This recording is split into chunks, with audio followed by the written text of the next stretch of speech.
Right, I think we're live. Although it says one scheduled, so that's weird. Yeah, we're definitely live. That's going to annoy me having two that's identical. Right, I'm back on Restream again, as you can see, because I was going to go on StreamYard one more time for old time's sake. Evening, Craig. I was going to go back on StreamYard for old time's sake, but try it on Safari, and guess what? Safari isn't supported by StreamYard, so it's RIP StreamYard as far as my own is concerned. I know I'll still be joining other people's, like Ian's on Thursdays, Simon's on Friday. That they use StreamYard, and as long as I use Chrome or a recommended browser, which the other one was Opera and Firefox. I think I used to use Firefox years ago. Um, back on an old iMac, you know, them chunky. I loved them, the chunky things with the coloured backing. Hi, Rach. Nice to see you. I'm doing well, thanks. So yeah, I've just realised the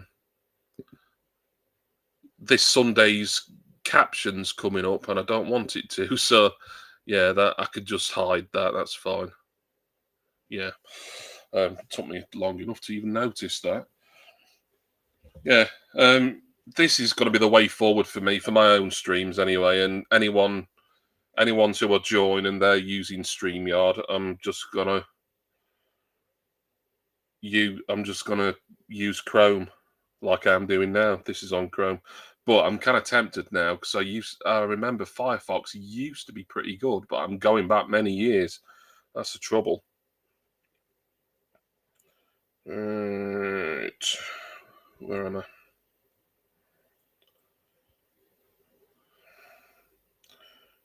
It's this one. Can I get rid of it?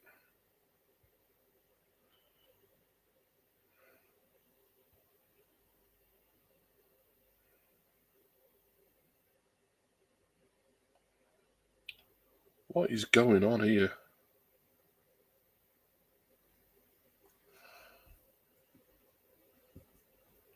Sorry, let me get the chat back.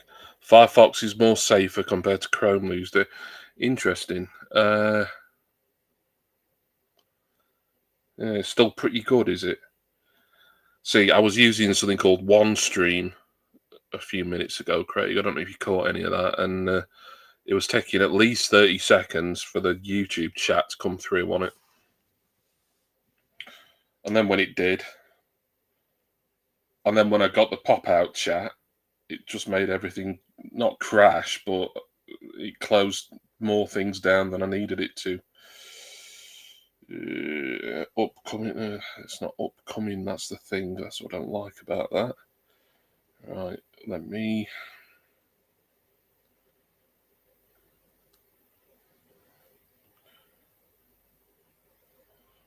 More actions. Delete forever. Yes.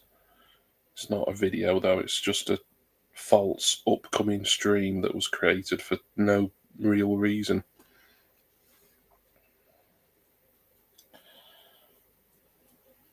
Better luck this time. Well, yeah, because I'm doing a test I don't really need to do. That's why. While I wait, I can leave this screen. All right then. Looks quick. Well, this it's just the same as what I was doing on Sunday, Jason. Sorry, I feel like I'm having to chat to various people here, and it's I can't multitask.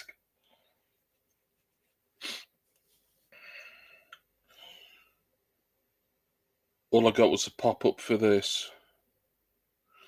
Right. Itchy nostrils. Right then, because I don't really feel like doing a lot of talking, I suppose let's see if I can and get any people to come and join me. Invite guests. Yes.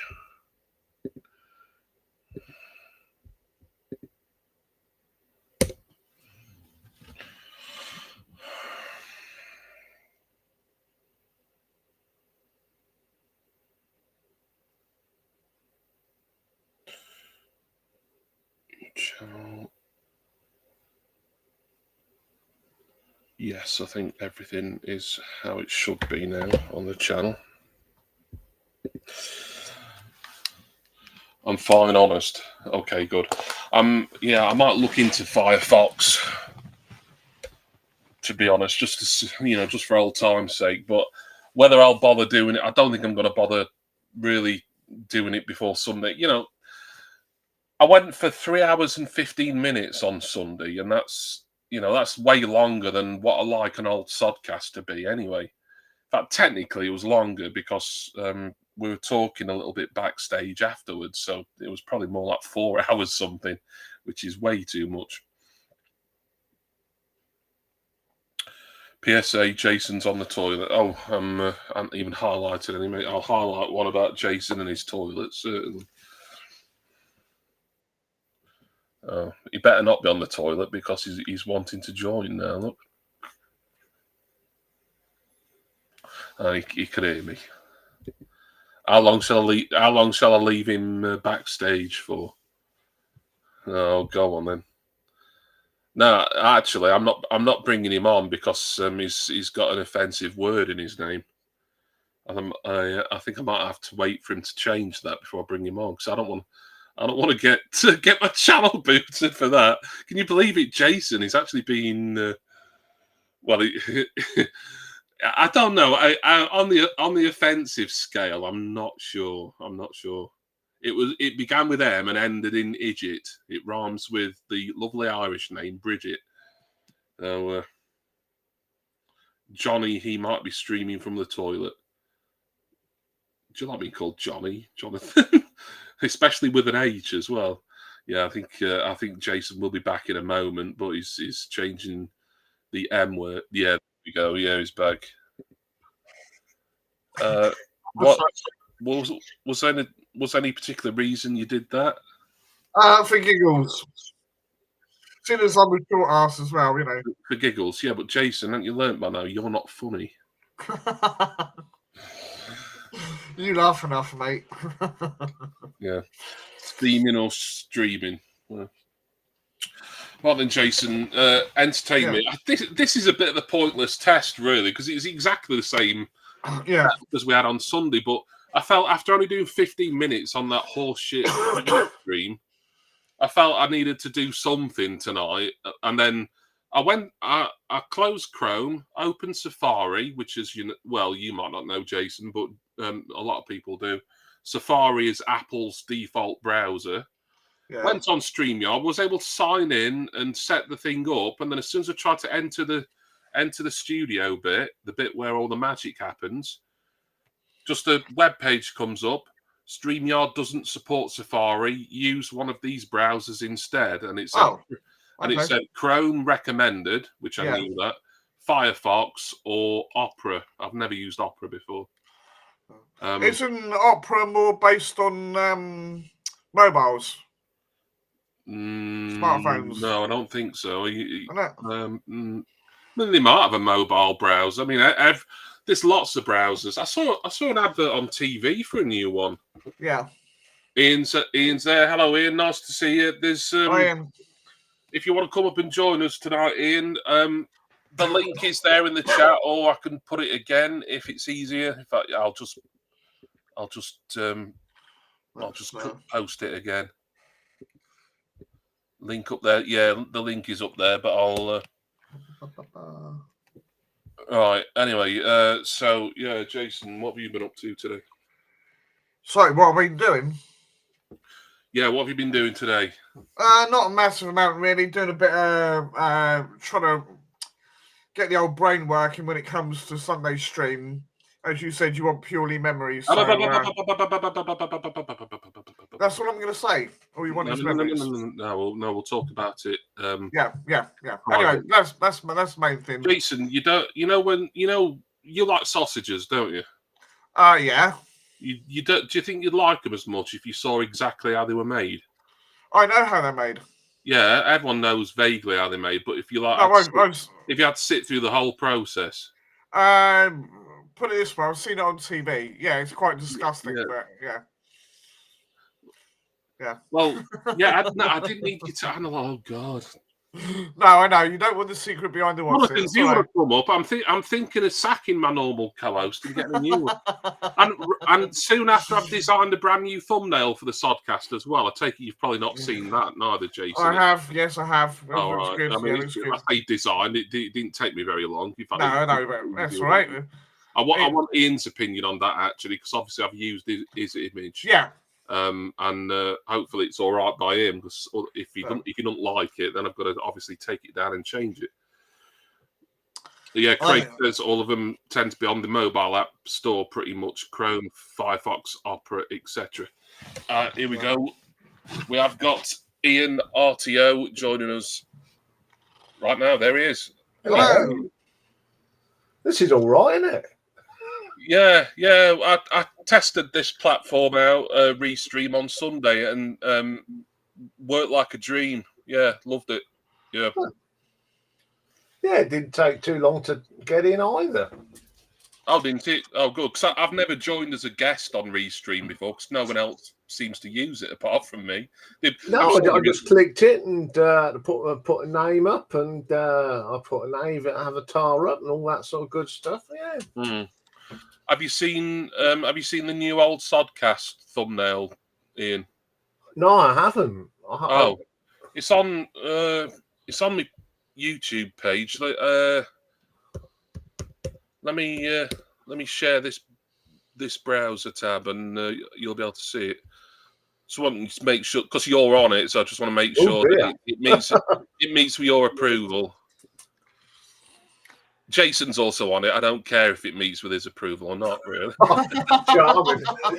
It's always like that, mate. Don't worry about it. Right. Why? Live.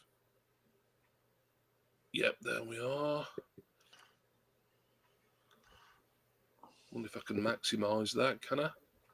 Yes. Right. Sorry, bear with me. Right, share browser.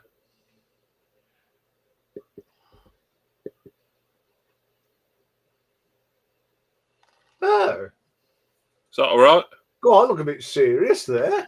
Well, I did nick it off your Facebook profile. To be fair, mate, and that's all right. You've done a good job of that. Oh, good. I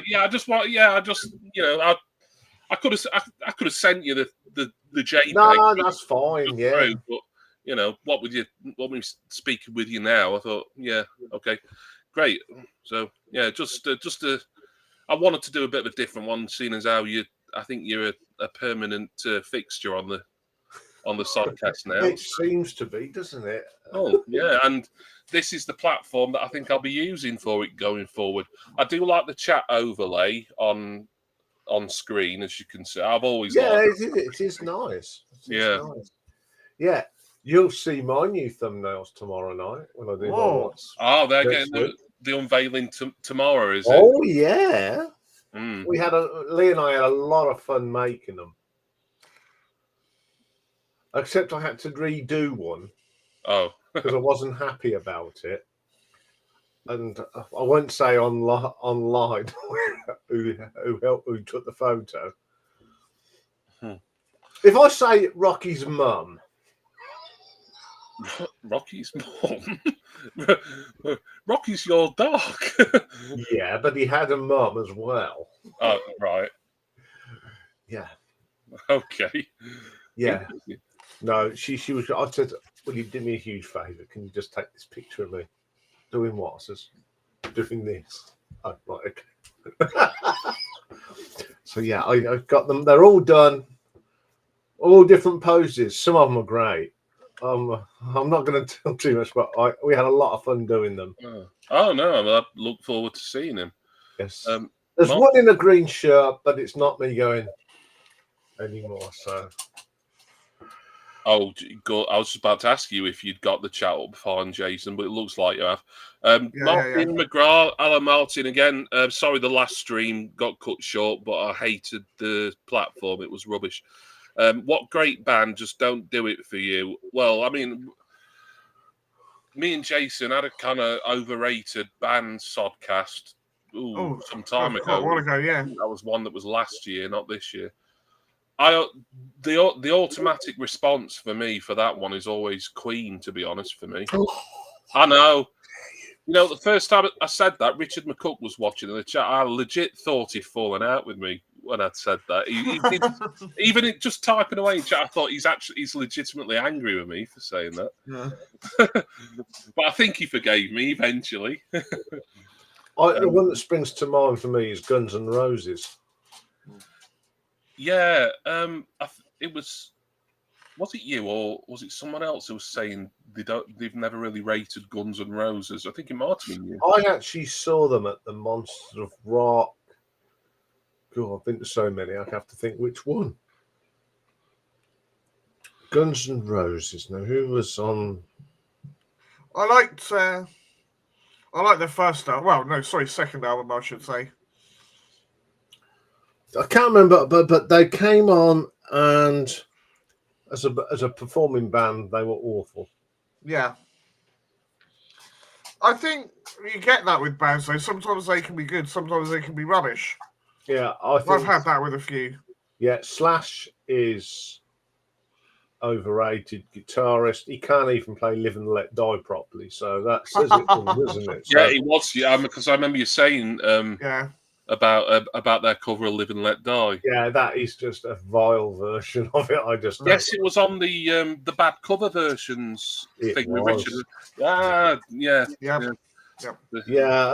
Takes a while for the cogs to start whirring, but my brain does work eventually. It just needs a bit. Yeah, there's quite a few overrated. I think there's quite a few overrated bands. Yeah. The thing is, though, when you say overrated, does that mean they're necessarily a bad band, or they're just not as good as everybody says? Yeah, you know, Guns N' Roses to me are an average rock band. I've made one or two good tracks. I've only got 2 albums. I've got the debut album, the greatest hits, and that's all I need. Fair enough. Yeah. I don't need any other album. I always think Adele's overrated. Yeah.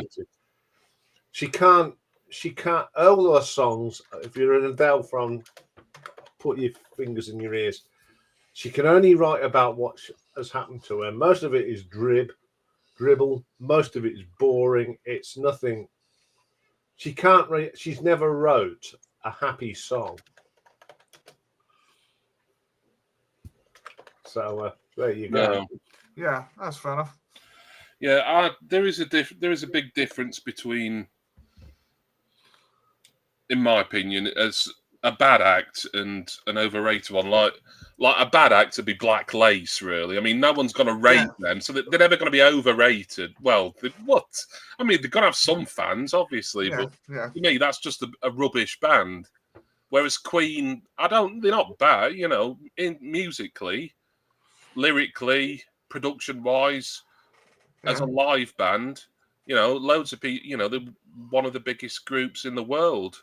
Yeah. But for me personally, I just think they're a little bit kind of overhyped, and they're not quite as good as what everyone makes out. But that's, But I know that's a controversial opinion. Yeah. I mean, I'm not a great fan of Bohemian Rhapsody these days. Well, probably heard it too much. It is. I mean, I'm of an age, and I remember when it came out, so it was great. It was something unique. But when when you say to people, "Oh, what's your favourite Queen song?" Bohemian Rhapsody, no. You go, "Yeah, all right." And you say, "Oh, my favourite Queen song's Brighton Rock," and they go, "What? What's that?" Yeah. I've never heard of that. No, I would say they've done better tracks than Bohemian Rhapsody by far. Oh yeah, Brighton Rock. I can think of better tracks on the Night of the Opera album than Bohemian Rhapsody, but that's just me. If you love it, that's great. But I like things like "Who Wants to Live Forever." I think that's a brilliant track. It's a fine track, that is. Yeah, it's even better when you watch it in Highlander. Exactly. Yeah. Maybe that's why I like it so much, because I love the original film. Yeah, we all went to see Highlander just because Queen did the soundtrack. Yeah, I've actually got the movie on DVD box set, and it comes in a tin with the 4 songs by Queen on a like an EP almost. Oh, excellent. Yeah, that's quite cool. Yeah, no, my overrated one is ABBA. I do, I know a lot of people in this VC love ABBA, but I just think they're overrated. That's a way more polite way of putting it than what you used to say about them to me. Yeah, Jason. Okay. I get why a lot of people like them. I understand why a lot of people like them. He's starting to be all diplomatic now. I think the first time he brought up ABBA to me was effing and jeffing like no one's business. Like they'd done something to him personally. No. I mean, all right. I still think they're absolute arse, right? But now we get into the right. Right. I respect the 2 blokes, the fact that they did write their own songs and all the rest of it. So if they can be bothered to do that, that says something about them. Yeah, they're not one of these teeny bop bands where everything's done for them. As I call them, dance formation bands. Transformation band. Yeah, that's quite good actually. Yeah. Westlife, take that. They're all dance formation bands. Yep. I always felt that Bucks Fizz were kind of like a cheap ABBA knockoff, though. That's poor man's ABBA. Yeah, I can think of at least a couple of their singles I do like, but I don't know, just generally the whole presentation of them. It's it's obviously trying to be a British ABBA, and it looks a bit sort of second rate in comparison to me. I have actually done my top 10 songs. Someone asked me to do my top 10 songs of Bucks Fizz many moons ago. It's still up on the channel. Oh. Yeah, no, they're also a bit. I mean, all right, it was Eurovision, so they're going to be, but initially they were really cheesy, weren't they, Bucks Fizz? Well, I mean, you expect that with Eurovision acts. Yeah, that's what I'm saying. Yeah, of the day, and I suppose even now with a lot of them, really. The bit with them ripping the skirts off and all that malarkey, it's like what? Well, it was it was gimmicky, but just it's that two blokes, 2 women. Yeah, and it's a vocal group, and they're in Eurovision. I mean, if you do it after ABBA, you're gonna look like an ABBA knockoff, aren't you? That's and that's probably been a little unfair on Bucks Fizz. There again, I feel like I'm singling out all his favourite acts today, but I know Richard McCook's a fan. I think he's got most of Bucks Fizz's albums, I believe. Yeah, yes, he did. Yeah, he showed them off, didn't he? Even some like quite recent ones where I think they just called the Fizz or something. Yeah, that was in his record collection video, album collection. Yeah. See, Martin McGrath says we are the champions and we will rock you. They're not brilliant. You see, I think there's 2 sets of Queen's fans. There's the greatest hits mob. Yeah. And then you get the fans like me that prefer the deep cut tracks. The deep darkness. Queen are not just about we are the champions and that. They made some fantastic songs. And if you haven't got the albums, if never heard any of the album stuff, you're sort of a part-time fan. Yeah. When people like me say that like we are the champions, it's an anthem and everybody likes it. We will rock you the same. It's but there's some great tracks on that album. I will admit I'm more probably I've got probably about 5 or 6 Queen albums. But yeah, I'm probably of the greatest hits one. I've listened to them, but only like a couple of times each. So I don't really know. All my favourite albums all come from the first 4 or 5. Yeah, I'm trying to think what I've got actually. I've got more, and they're all originals. Yeah, I've got my Queen albums originals. Yeah. I've got the Flash Gordon one. They didn't do Highlander as an album, did they? No, it's actually a kind of magic, which isn't. Yeah. Sorry, yes, I've got that one. Yeah. Which isn't a particularly favourite of mine. Jazz. That was probably their last best album. Though. Yeah. News for the. I think I've got News of the World. The game is when they started to go a bit. Yeah, the bit I sort of went off from for a bit was when they were doing stuff like Breakthrough and Invisible Man. Oh, Invisible Man is dire. Yeah, I think they were particularly good. I think my worst Queen songs, and there's a lot of Miracle, Hot Space.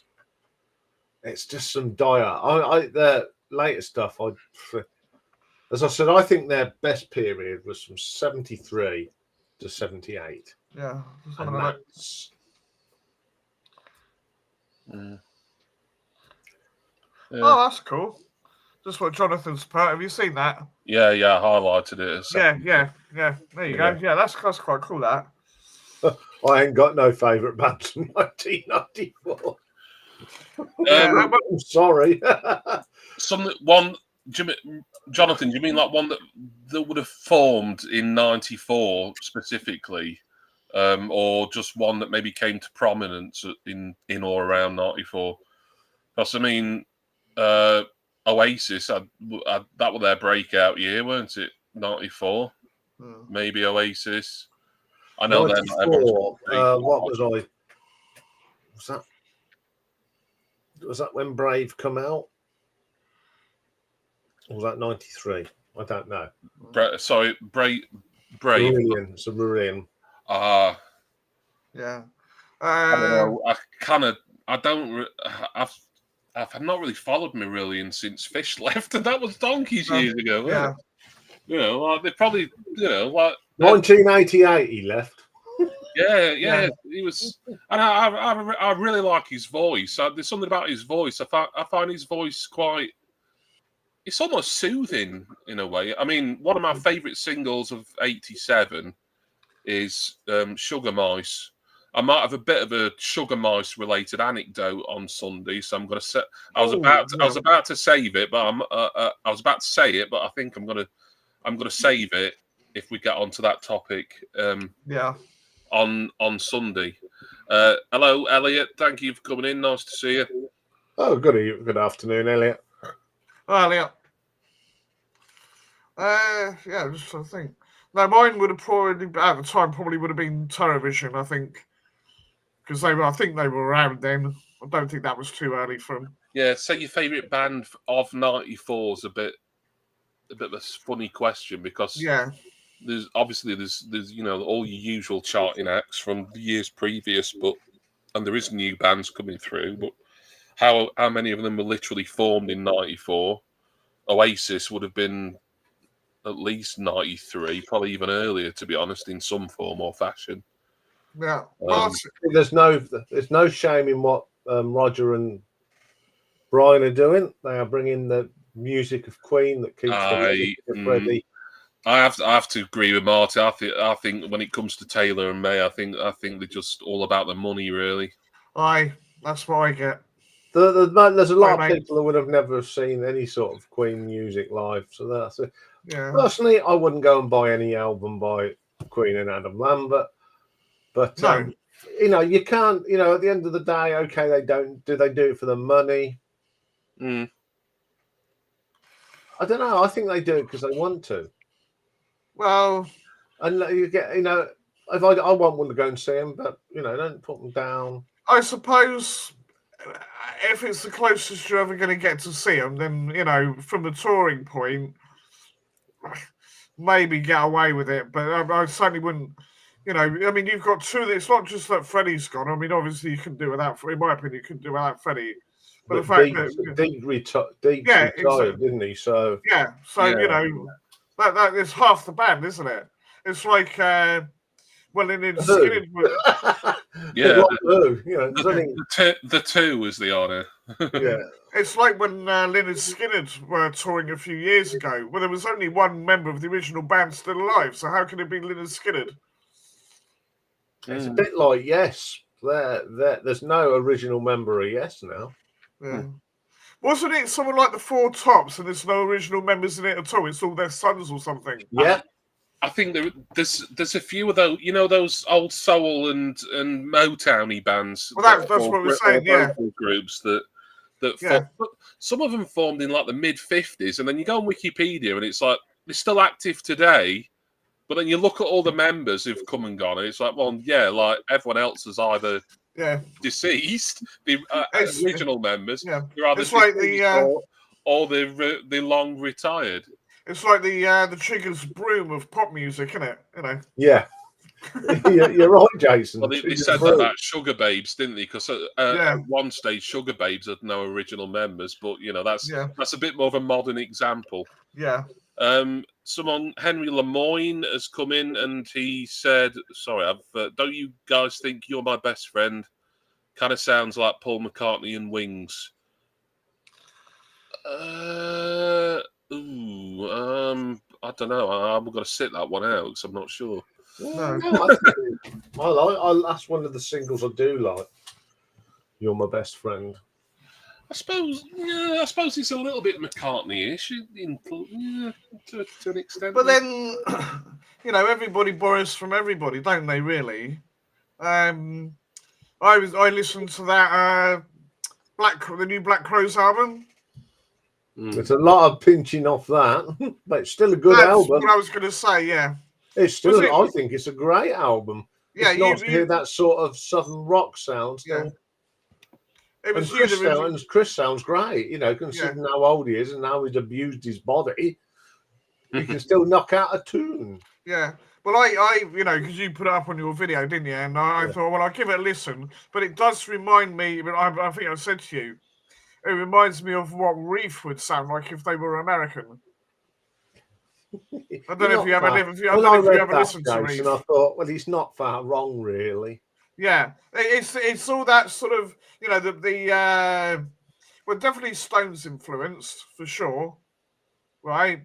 You know, you've got that sort of semi-bluesy style, and you've also got what I call the stoner rock style as well. See, the British version of, I think, Black Crowes were the Choir Boys. Yeah. Who I think were great. I saw the Choir Boys quite a few times, and I actually met Spike. He's a really nice guy. I've heard that from a few people, yeah. Yeah, I mean, they're all heavily influenced by the Rolling Stones. Yeah. There's a lot of the riffs that you listen to some of the earlier Black Crow albums. There's a lot of Keith Richards riffs in there. Same with Choir Boys, you know. But I love that style of rock music. I think it's just good old boogie music. Yeah. Well, I mean, Chris, you know, all right, he does his own thing, you know, from time to time, but a lot of it, he definitely sounds like Jagger in places. Yeah, there's one of the trucks he does, doesn't he? He sounds like he's trying to be Mick Jagger. Yeah. You know, there's nothing wrong with that. He's doing it, you know, he's doing it his own way. And that's the thing. Although they may be influenced, they are still putting their own twist on it. Yeah, it's just like most Southern rock, that, you know. Yeah. Southern rock, the Kings were Lynyrd Skynyrd and Blackfoot. I love Blackfoot. I think Richie Medlock ended up playing in Lynyrd Skynyrd, so there's that connection. You know, he's a fine guitar player. So what was the band? Black Hook. Blackfoot. Oh yes, I've vaguely heard of them. I don't really know them. I stood in the rain at Nebworth Park and watched them, and they were brilliant. Just looking at the chat a minute.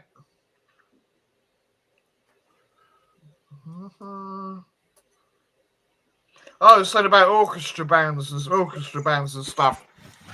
Yeah. Ian, when you mentioned the Choir Boys, and it just triggered like something because of one of them, one of the early members. I just wondered what your opinion was on the Wild Hearts, because I used to quite like some of their stuff back in the day. Yeah, I think there was a lot of them bands at the time, you know. Choir Boys, Black Crow. Weirdly, I love Geordie in Wonderland. That's a great song there. Yeah, it's just a take on Southern rock, isn't it? It's nothing. It's they're great to hear these old bands that people. Oh yeah. Wild Hearts have been going for donkey's years. Yeah, they've always been part around of Well, it was television have toured with them, and when Ginger was doing his solo stuff as well. So I think they get on quite well together. Yeah, that would have been a good gig. That would all round really. Yeah. I don't think I ever got to go, and I've got a funny feeling as well where Tony and Ginger played Southampton together when they were both doing acoustic sets. Well, Again, another one I didn't get to go to, unfortunately. And it was only in a small little club as well. Not many people there, probably about 100 people. Oh, that'd have been something. Yeah. So, but no, yeah, I got TV. I'm going to go see TV in April, so that'll be their annual sort of, greatest hits tour or whatever you want to call it. Yeah, I've always got a thing about going to see bands that all they do is play all the hits. Yeah, I mean I like it when you get some new material. Well, they did an album in when was it? 2016, I think, and they released a sort of novelty Christmas record a couple of years ago. Yes, the less we say about that, the better. Yeah, it wasn't bad actually because it wasn't your traditional thing. It was called Santa Never Came, so it's a little bit sort of tongue-in-cheek, melancholy. Yeah. So it wasn't like these people that are doing songs about sausage rolls every bloody year. Oh God! No, although was it you, Jason, who said you generally you don't like sort of when bands do Christmas albums? Not really. No. I don't. I'm not a great lover of Christmas albums. The odd song is okay, but don't make a whole. And especially if it's just ripping off Christmas carols and songs other people have written. Some people do it well, some don't. Lynyrd Skynyrd did a Christmas album and it was atrocious. I don't like the Beach Boys Christmas album. I think that's terrible. I can imagine that would be. And it's one of the biggest selling Christmas albums in America. That's weird because it's sort of like they're all supposed to be about fun in the sun. Yeah. They're singing about Rudolph the Red-Nosed Reindeer. Exactly. It's like, what? I've never listened to it. It might be all right, but, the mind boggles. I suppose, given how much the Beach Boys have done over the years, I suppose it stands to reason that they've released a Christmas record, but I didn't actually realise that was a thing. Yeah. Show my ignorance. Some Christmas albums, because obviously I'm a completist. Blackmore's Night have done a really nice Christmas album. That's pretty good. Jethro Tull's is nice. And one of my favourites, I mentioned it today because I did Carole King, and her Christmas album was lovely. What about Enya? Did a kind of Christmas album, didn't she? She did, but all her songs, they're all got the same Enya touch. She's got a lovely version of Silent Night. Yeah, the one sung in Gaelic. Yeah, it's all winter carols or winter. Yeah, like it's not so much like overtly Christmassy. It's just sort of generally winter themed. Yeah. I mean, I can put that album on at any time of the year. But I mean, it's Enya, so I can listen to that whenever. Till the cows, I can listen to that till the cows come home. But I wouldn't put my Jethro Tull Christmas album on now. Or my, or me Carole King. Although she does a great version of my favourite things on that album. It's all more of holiday sort of things, and there's a couple of songs on that her daughter wrote. There is right. I know Jimmy will probably try and mute me because every time I talk about this TV show, he tries to mute me, right? But there was a Christmas song, and there's a version of "Oh Holy Night," right? And it's Eric Cartman. Right. There he is. For some reason, he likes to bring South Park up all the time, like it's still 1998 or so. Oh, go on, I'm going to unmute you, Jason, only because I'm going to make a coffee now. So go on. You've got about 7 or 8 minutes to talk about South Park if you really want to, and I apologise in advance. Ian.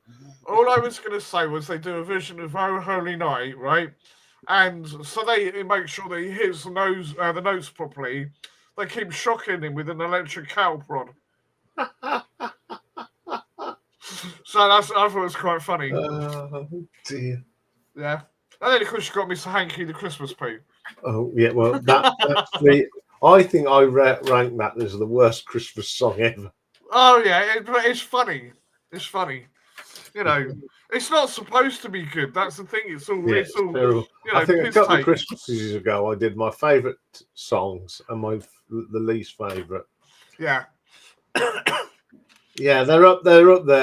It's like some of the bad Christmas album covers as well. Yeah. Well, I mean, yeah, Elvis, didn't he? Did a complete Christmas album. I don't mind that. I don't mind that Yeah. one. I'm not massive. I don't mind Elvis, but I look at it as though a lot of his excuse me. Correct me if I'm wrong, but certainly a lot of his early stuff was cover versions in themselves, weren't they? Yeah, it was a lot of 50 in the early days. He was taking 50s blues and whatnot. Oh, he did. I mean, Blue Suede Shoes. I like his version. Yeah. But everyone was doing it back in the 50s. So true.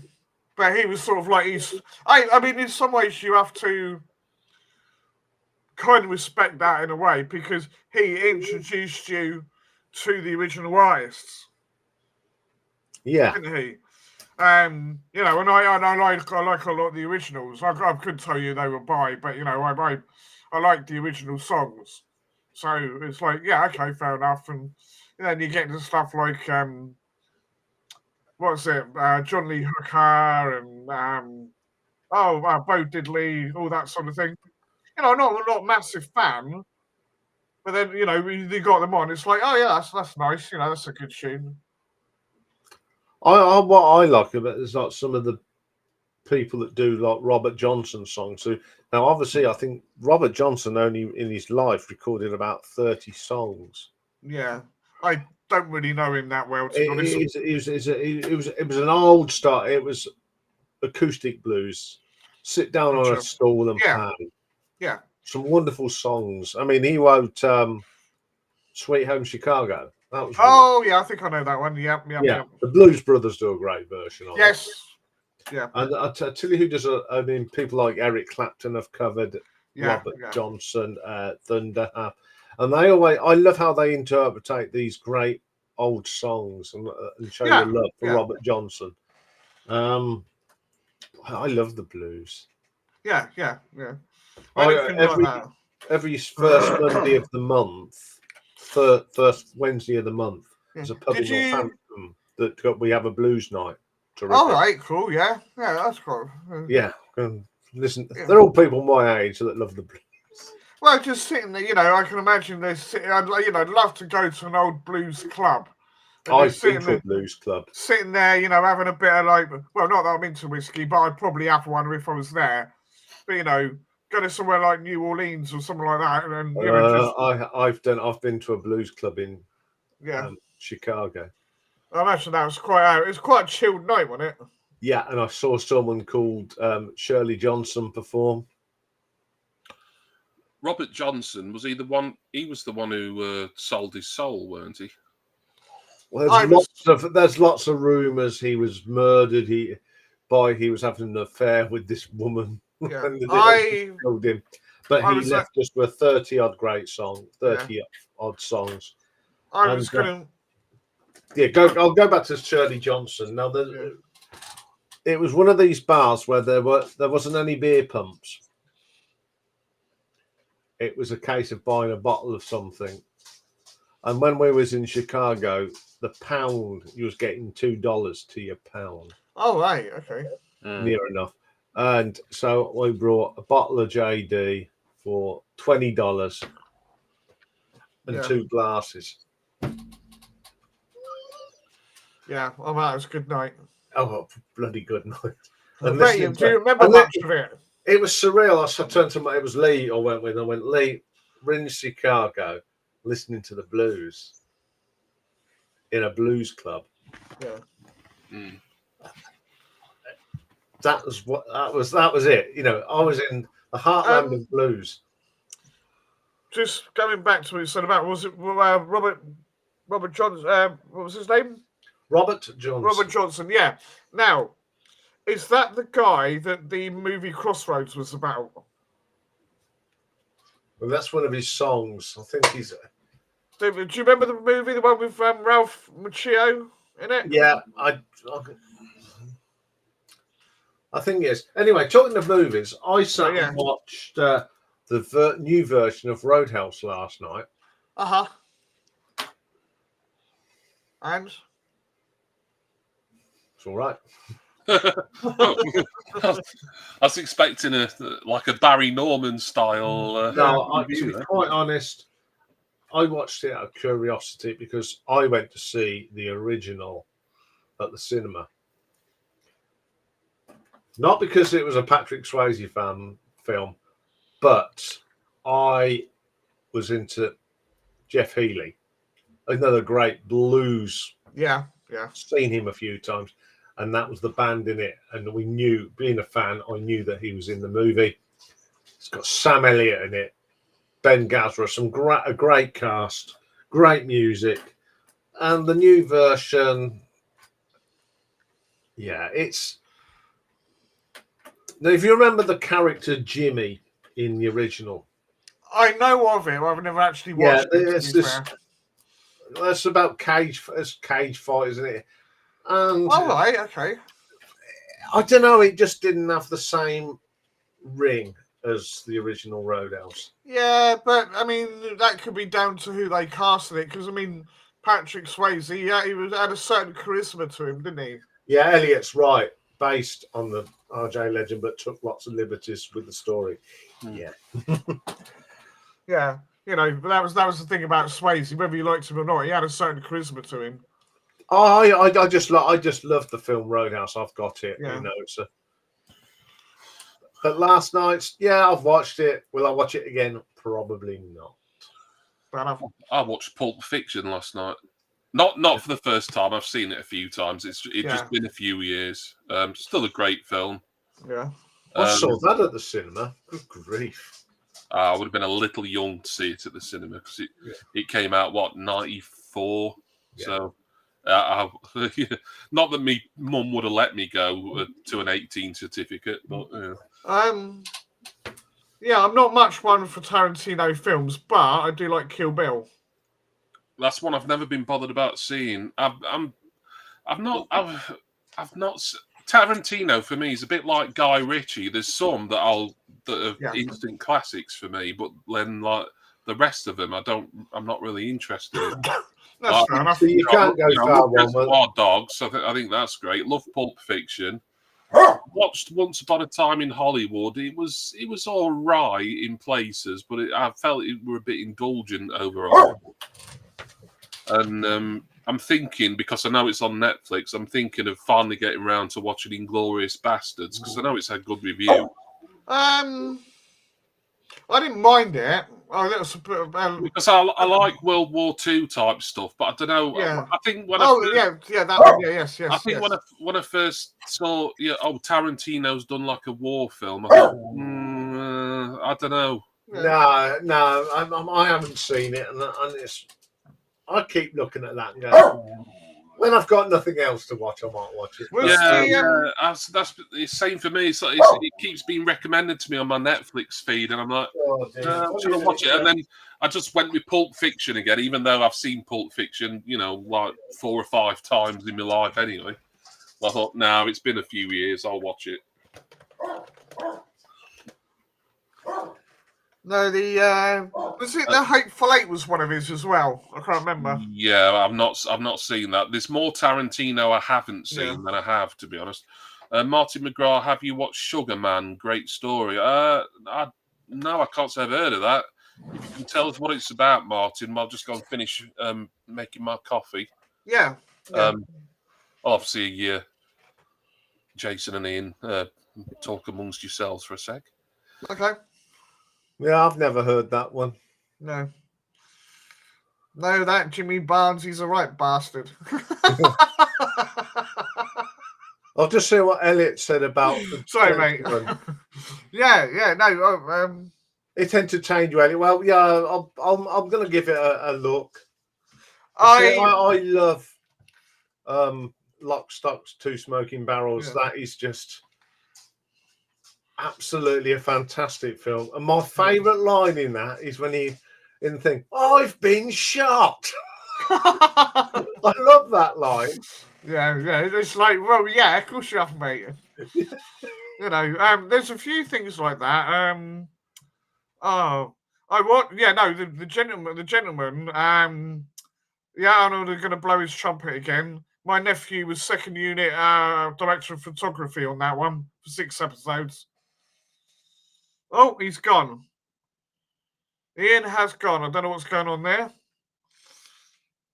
Perhaps it was the my talk with my nephew working on there. The gentleman that put him off. Hopefully you can get back in a minute, folks. So I'll have to keep you entertained. No, the gentleman. I like the show. Obviously I watched it mainly because my nephew works on it. Ian there. Yeah, it'll be back in a minute, I expect. I like the show. And I did like the movie as well. So there's 2 reasons to watch it, and it was better than I thought it was going to be, considering it wasn't really any connection to the original film. James Hindle's in. Hello, James. Just watched Kaleidoscope on Netflix. Seems an interesting concept. 8 episodes that Netflix shows to people in different order. Oh, right, okay. To be fair, Netflix for me now is just like I just wait for all the decent true crime stuff that comes out on it. I think they're really the kings of the true crime documentary these days, and I do love my documentaries and my true crime as well. There's so many TV shows out there; it's impossible to watch it all. Yeah. You know, there's series that I've never seen the end of. Just never happened. And every time I go back to watching it, I forget where I've got to, and I have to start over again. Yeah, if a series is good, then I want to get it watched. Yeah. Not necessarily too quickly. I'm not going to sort of rush it, but I want to make sure I'm doing it, from start to finish, and not have a gap and and then suddenly forget and then have to start it all over again. Although I've rewatched stuff. I mean, I do that. I rewatch things. Like, for me, TV is a lot like music in that respect. If it's great TV or even a great film, then it deserves to be rewatched. Yeah. I know a lot of people, they say, "Oh, I really enjoyed that show, but I only watch it once," and I'm like, "Oh no, I've seen that a ton of times." Craig's waiting for WWE to start on Netflix. It's I guess handy in some ways. Is a series available? If a series is available, you like to get it done in a week if possible. Yeah, I mean it depends on the length, James. As for what it is, like some of them are so long you can't really do them in a week unless you really don't do anything else with your time. I think the only one I'm watching at the moment, so I watched all the Gentlemen. One I'm watching, and I know it's very geeky, but I'm watching X-Men 97, which is quite entertaining. If anybody remembers the original cartoon, it sort of carries on from where the last one left off, and it's been quite well done, without, what should we say, being overly nostalgic. That's what you get with a lot of stuff, isn't it? When they try and redo it. 8 episodes or less, you should. Yeah. Something that's around 8 episodes, you can. Yeah, a week's plenty to get it done. I think for most people. Yeah. Still no sign of Ian. Hope he's all right. Maybe his internet's down because I think we might have seen him in the chat by now if it was just a case of not being able to get back up here. But But yeah, we'll carry on going for a little bit. I Yeah. mean, this, as I said at the start, as tests go, I've called it test 3, but as Yeah. tests go, this one's unnecessary because it's exactly the same setup as last Sunday, and Yeah. that worked like a charm. It did, very much so. Although I can't use the special intro that I did for the StreamYard stuff. Oh no, that's annoying, isn't it? Sacrifices will be made. I like how this Restream setup looks. I think and I've only got it set on standard definition on my camera just in case. Yeah, because you that little hiccup, didn't you? Yeah, on StreamYard. But I even think overall, my camera looks a little bit better on here than it does on StreamYard. Have you thought any more about a new computer at some stage, or are you going to wait a while? I'm really giving it any thought apart from me sounding off about it on here, to be honest. Yeah. Question from James there.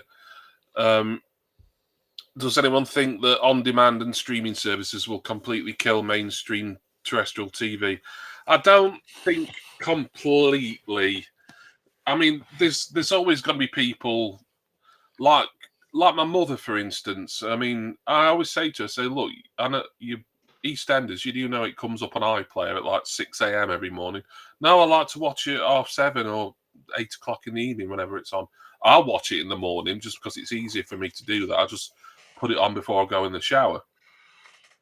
So I think there's always going to be some people who like that kind of, and it does seem increasingly old-fashioned, doesn't it? But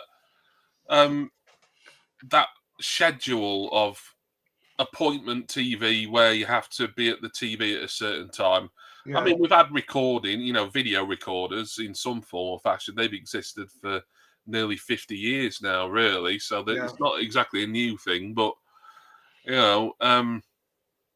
I think maybe when more live sport gets taken over by companies like Netflix and Amazon, then because live sport is a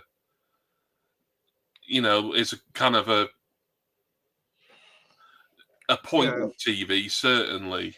I think if Netflix and Amazon and anyone else who might do so, get involved in sports rights, then that could signal maybe a kind of death knell for terrestrial or linear TV.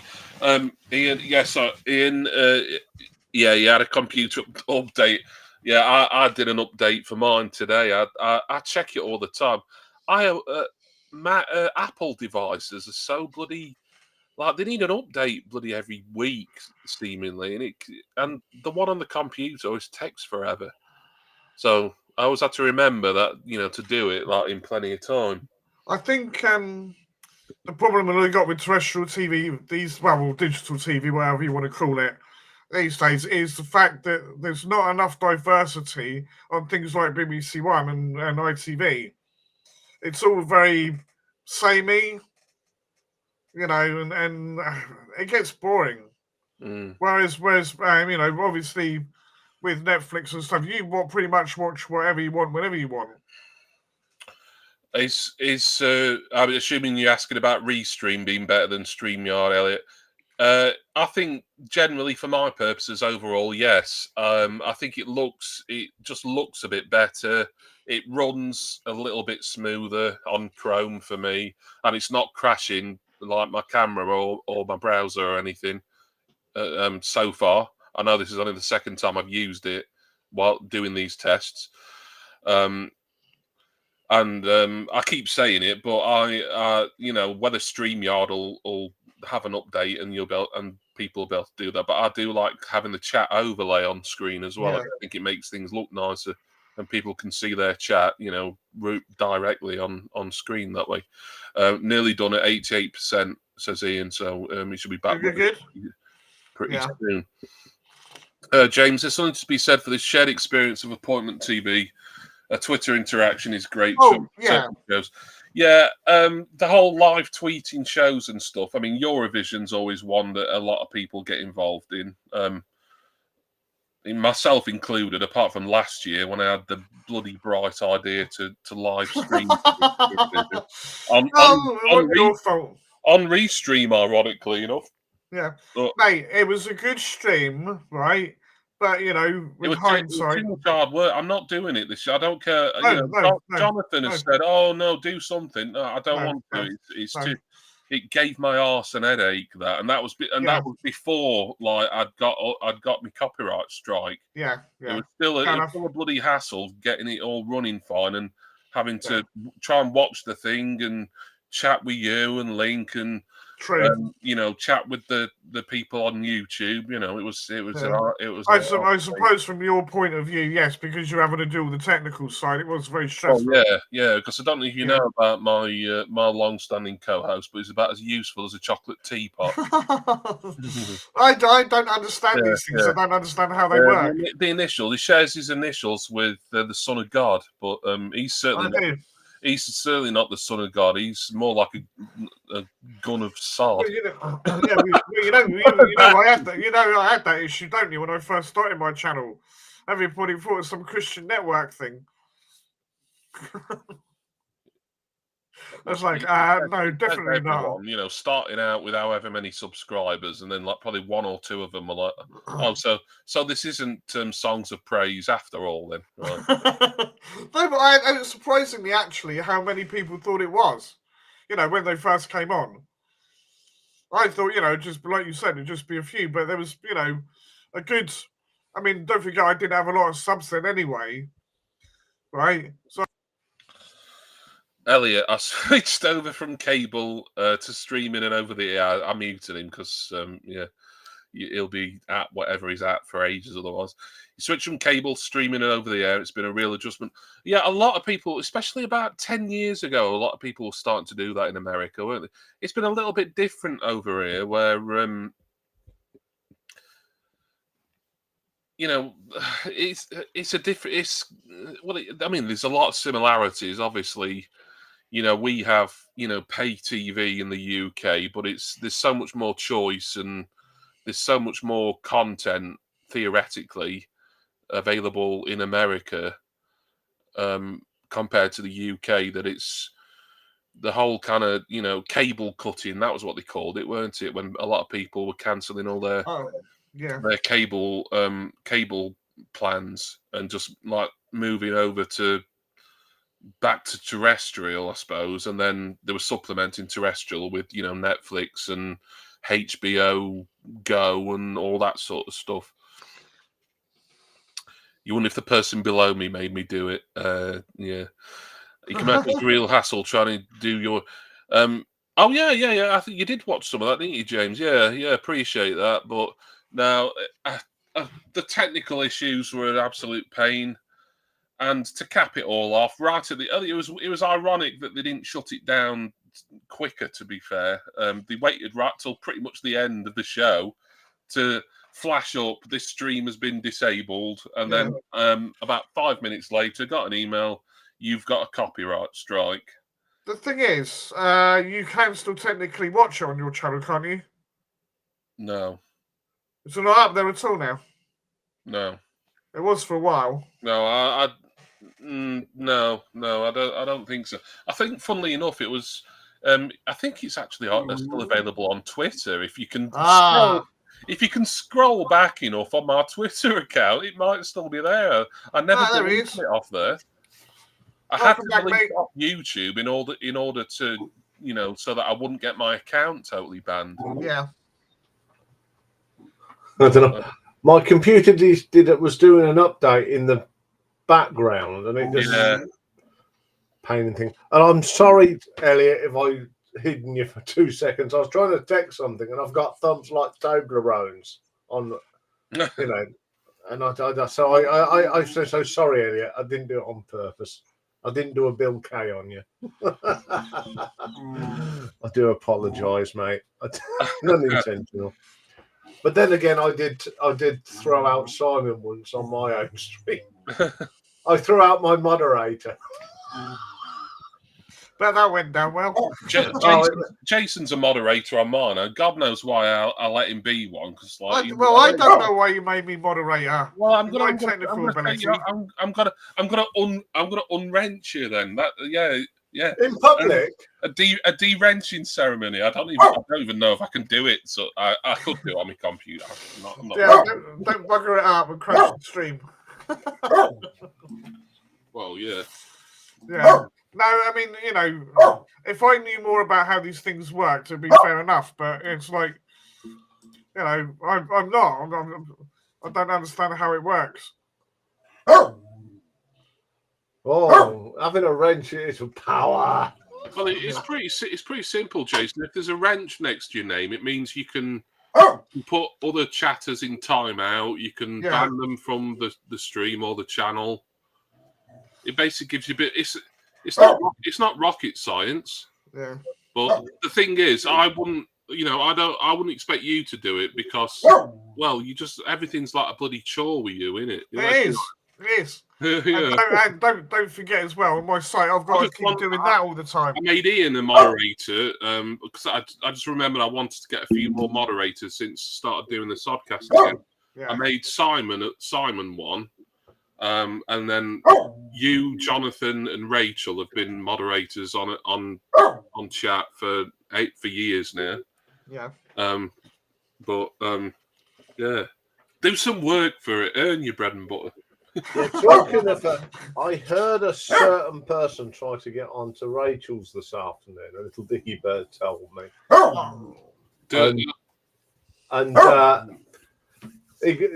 backstage, boink. So I've watched it, and then he tried again. Was it Mr. Meltdown? Was it? Yeah, I'm afraid it was. Well, from what I could see, I watched a little bit of it. It was still going, so I had to sort of scroll back and watch it a little bit on a delay. But she seemed really offended that what's his name is, I think he's a Mexican guy. Elliot will know him. Jose Ron or something like that. He did a live stream yesterday, and he'd put Sir William came up on his panel, and Rachel she was just whinging about that all afternoon. Well, what I've gathered, he's about as welcome on a live stream as a rattlesnake in a lucky dip. I mean, I kind of, much to my own disgust, I kind of found myself agreeing with the waxed after a while. It's like, well, what? You know how toxic this guy is. Why even have him on? And like, I don't know if like this Jose chap, or I don't really know. And I've seen him around. He's like a regular on Rachel's Ghost, but I don't know if he had a particularly brilliant excuse other than, oh well, I made sure everyone was polite and. But Rachel did not like the fact that that Pumping Vinyl was a guest on his very first live stream. It was quite it was a new thing for him, and she was just whinging about it. Well, I think sometimes when you think about it, when you get things like this happen, there may be some squabbles between different fractions, but when something like this happens, it's amazing that everyone sort of unites and takes a stance about. Well, yeah, and which is very encouraging, isn't it? That people that you don't get on with, and I think that's great. Yeah, people who I've got, I've made my feelings about Rob the Wax clear before. I think, although, I don't. I don't subscribe to him. I don't watch his live streams mostly because I've got interest in jazz music. But when you're in agreement with him about someone like William, I mean, it's well, at least you've got that in common. If nothing else. No, but hello, Simon. Nice to see you. If you do want to come up at all, Simon, I'll put the link in. It's up to you, mate. There we go. Yeah, it's just in a crazy week of things happening, and I don't know. It saddens me Mm. Do you think you might get a little bit of disruption tomorrow, or do you think he'll be all right? I mean, I hope so, because that obviously the Thursday show, the Thursday stream is is drama free. It's all about the music and anything related that we're talking about. So and I'm hoping that I'll be on the panel tomorrow because I want to show some stuff from '85 and there's the battle royal stuff that. Yeah, well, it'll be this time tomorrow night. Round 2 will be done and dusted. Yeah. There are a couple of scenarios that could happen. I've spoken to both people involved in the thing, and I think we're going to be okay. And afterwards, there'll be just a little conversation regarding how to combat it. But as sort of I was told by someone this week's news, next week's chip papers.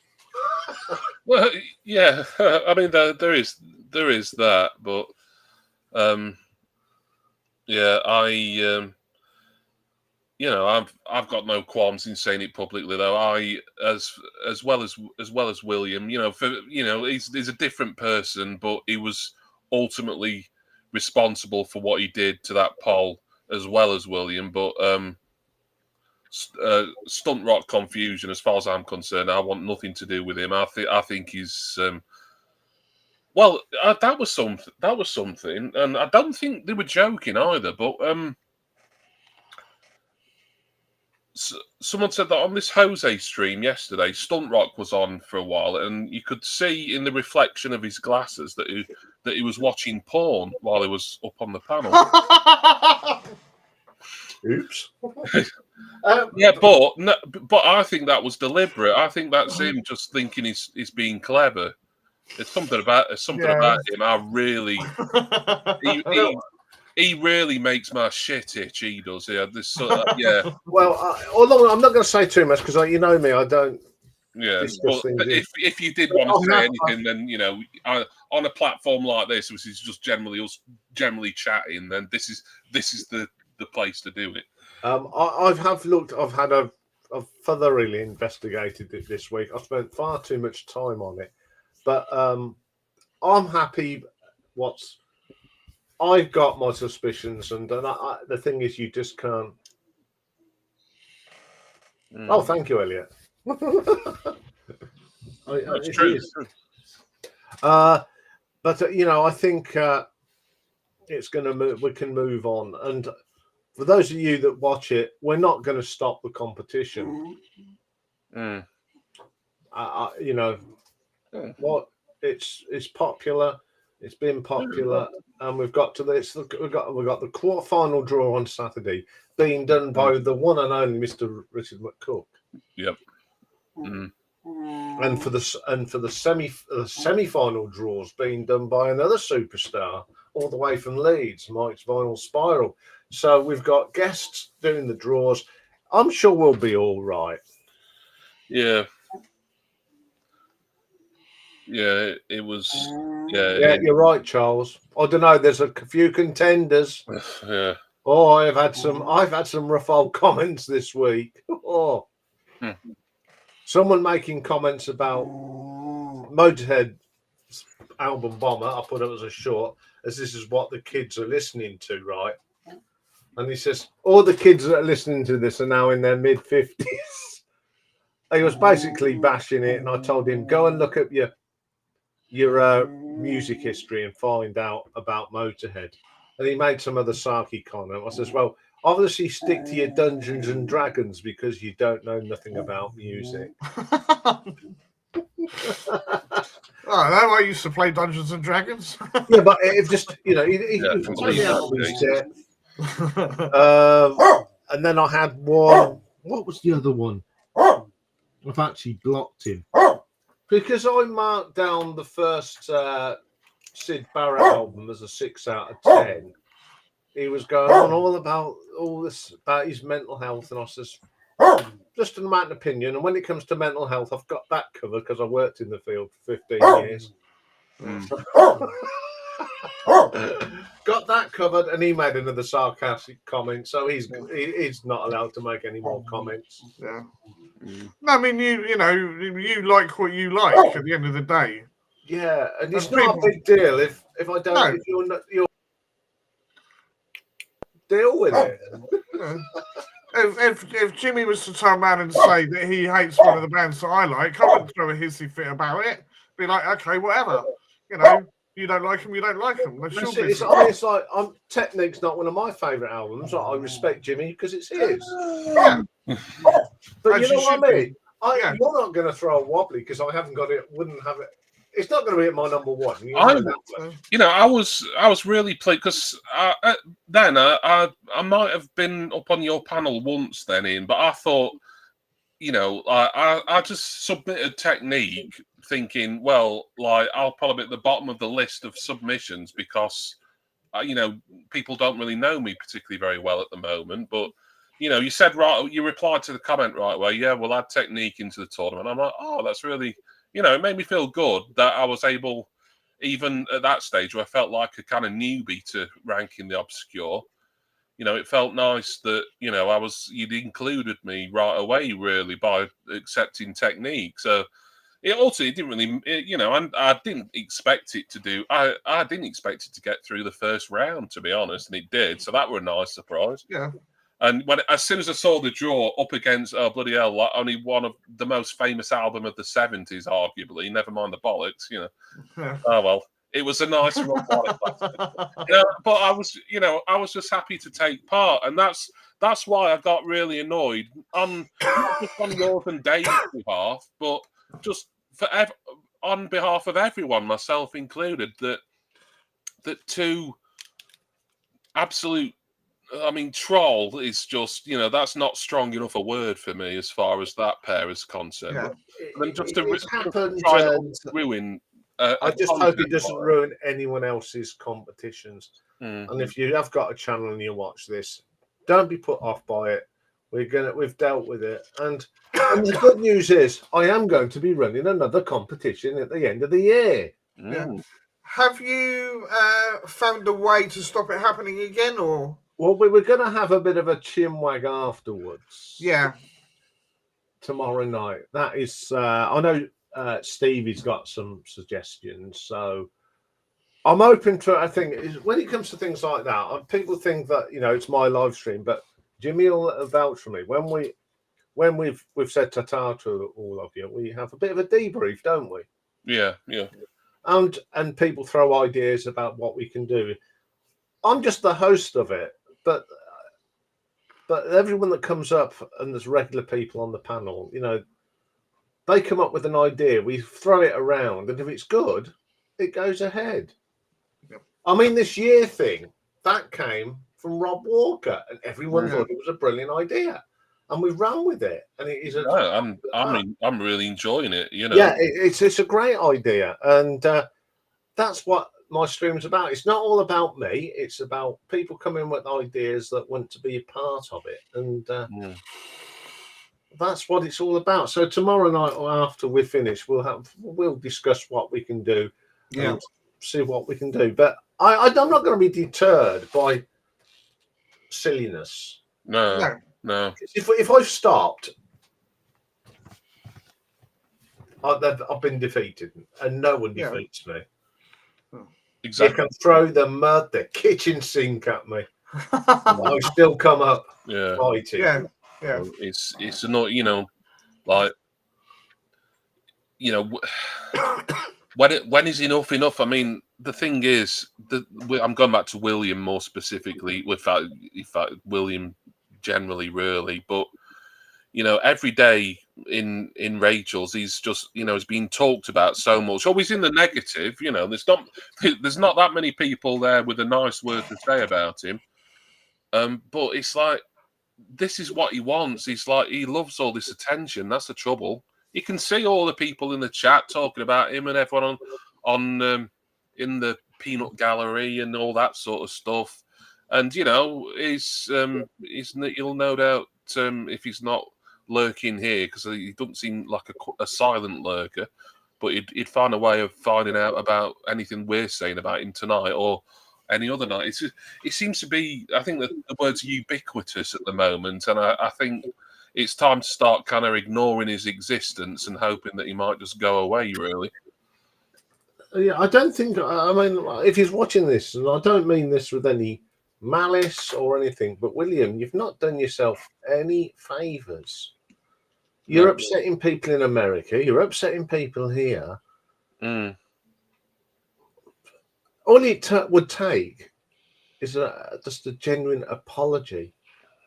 Mm. We've said that to you, and you know, and I feel for you, but you're not just taking on one channel now. You're taking on the VC as general. Well, you know, it's still giving him the publicity and the attention that he obviously craves. But is Rachel's ghost parody the other day? I mean, I will say for him, he, you know, as far as method acting was concerned, he really put his back into it. Yeah, You know, except it sounded like Yoda. Yeah. I having to suck on 10 packets of lozenges for the rest of the day after I finished there, so that would have shot his voice. But yeah, it's more attention and more publicity, and just we're talking about him. So, and this is someone I don't even think he's been around that long, really, has he? You know, on YouTube generally, you know, he's quite a sort of newcomer to it all, and is the main topic of conversation for people now, and he was again today simply because He's trying to get in. Jose Ron had the audacity to invite him up on his stream. Well, you know,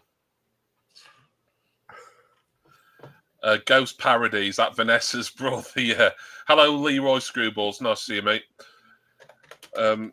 Yeah, I'll highlight this one from Simon here. William got his one and only chance and he blew it. No one's fault but his own. We move on. Yeah, exactly. But does he care? That's the thing. I don't think so. Anyway, did anyone? I know you had a guess at one. I did my top 10 latter laser beam. Was it? Because there was a paint went out the day I did the thing about the laser beam. No one did say. I did say, does anyone where I've got that from? It's Austin Powers. Oh yeah, laser beam. I've not seen those films in donkey's years. I loved them in the when they came out. Who do you think Austin Powers is based on then? I mean it was sort of the films were obviously very parody of James Bond at the time, but when you look at Austin Powers, I suppose there was slight Bondish elements in that he was at least in his own head a ladies' man, but physically and how he dressed and stuff, there wasn't really any similarity, was there? So I don't know, perhaps Jason King. Yes. Peter Wingard. I think some of that with the old frills and that. Yeah, I think there's a lot of Jason King, Peter Wingard in that. It really is. Yes, I was going to say there might even be a little bit of Michael Caine in there as well. There is, isn't there? Because I mean, I love it when Michael Caine's in it. In the third one, he's absolutely brilliant. Yeah, was his dad on it or something? Yeah, he played his dad. That's it. Yeah. He's father. Yeah. No, I've not seen those films in a heck of a long time. Yeah, and they were a lot of fun. There was always a line in the first one that got on my nerves because Austin Powers is a British guy. He's an English guy. Yeah, well, supposed to be. Yeah. There was a scene where he couldn't or didn't want to, I can't remember the context, but he didn't want to get sexually aroused. So then he was muttering to himself, think about baseball. And it instantly, I think, I turned to my friend because we saw it at the cinema together. I turned to my friend and said, well, why would an English or a British guy be saying think about baseball to to subside his chub on, you know. Because he found it boring as arse. I don't know. Because they've been the sharples. Or... But the whole think about baseball thing. I've seen it in other American shows and films. It's like a thing where, you know, to kill like an around. I don't want to get too too graphic about it, but it's meant to be like if you think about baseball, then it stops you from, you know, thinking about sex. But a British man, surely he'd be like, think about cricket or think about... Yeah. Now I get what you're saying. Think about Crown Green Bowls or something like that. You know, that'd work, surely. Think about Crown Green Bowls. Can't even say the thing. A bit of skill in that, apparently. Yeah. Yeah, ignore him. It is hard because there's always going to be people talking about him and people giving him that sort of oxygen of attention, really. And you know, we're doing it now still. And you know, when is enough? At least, you know, the good thing is, like, when it comes to Thursday, you know, all that Ian and Dave want to do is like be about the show and the structure of the stream and the music and everything that goes with the weekly ranking, the obscure, and it's the same for the Sodcast. You know, for me, that's there's no drama or irrelevant stuff there. If I've scheduled a Sodcast and it means we've got a topic we want to talk about, we can deviate to an extent as long as it still kind of circles back round to music and what we're talking about that evening. But it's not going to be like, oh well, let's address our friend Mr. Pumping Vinyl, because that's not what Sunday's about. It's not what Thursday's about. No. You know, this somewhere like this is the best place, or Simon's, because Simon doesn't mind a kind of free for all. But somewhere like this is fine to discuss him. But my feeling now is, you know, should we stop discussing him and just hope he goes away, really? Oh, James is point. There's only one way to arousal, and that's to name the England 11 from 1966. I could name a few of them, but I don't think I'd get the full 11. So it took me hours. So yeah, that probably would work. Thinking about it, off the top of my head, it worked. Martin says should have replaced the word baseball with cricket for. Yeah, I mean, you know, it was an American-made film, although Mike Myers is actually Canadian. It's Canadian, but he did actually have a bit of a career in the UK before he got started internationally. Wasn't he on Wide Awake Club? Yeah, weirdly, yeah, it was on TVAM and Wide Awake Club briefly. Yeah, and then he was on Saturday Night Live with Dana Carvey, and that's where we got Wayne's World. I think about it, Mike Myers, I hadn't seen him do anything in donkey's years. He did some. There was a show on Netflix, I think, a couple of years ago. He's some reporter, but I never really watched it. I don't know the full details of it. I thought Wayne's World, him and Dana Carvey, got really good in that. That is. Yeah, I didn't like Wayne's World 2, though. I felt they rushed it. They brought it out too quick, and it was lame for me, that Wayne's World 2. The original Wayne's World's brilliant. I know you could consider it a bit lazy in the writing, but I did like some of the guest appearances. I thought they were funny. I'm going to look up Mike Myers and see what the last thing. Yeah, I mean, I mean, the best one was Alice Cooper. Yeah, brilliant. Because he played up to it, didn't he? Yeah. We're not worthy, and he was going. Puts his hand out. Yeah, kiss the ring. But you saw the other side of Alice Cooper, the intellectual side. Oh, he's a smart man. He's a smart cookie. Oh, he's done more than I thought. Really, he was. Last Mike Myers film that came out was Amsterdam, which I don't know. It's apparently a period mystery comedy thriller. It doesn't look like it looks like a kind of ensemble thing. So you know, you can't really call him a sort of main. Is going to be a voice actor in the next Shrek film. Oh, and he was right. in Bohemian Rhapsody, which I've not seen, but obviously Oh, anyone who's a Scream fan, he I'll have to played go. Ray Foster in that. If that means anything to anybody, Ray Foster. I'll have to watch that now just to find him. I have watched it, but I didn't realise that was. And you said he was in something on Netflix. He's in that. Is the Pentaverate? I can't even say Pentaverate, and he plays various roles in that from 2022. It's a Canadian comedy miniseries created by Mark Mars for Netflix, inspired by conspiracy theories from his 1993 film "So I Married an Axe Murderer." Ah, It's me saying, "Oh, he's done bugger all for it." He's been quite busy, really.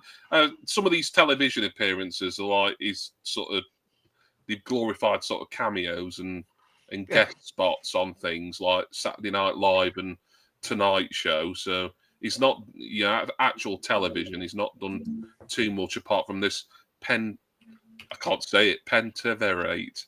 If anyone can pronounce that for me, then I wonder if that's the one I'm thinking of. doesn't sound like a spy thing.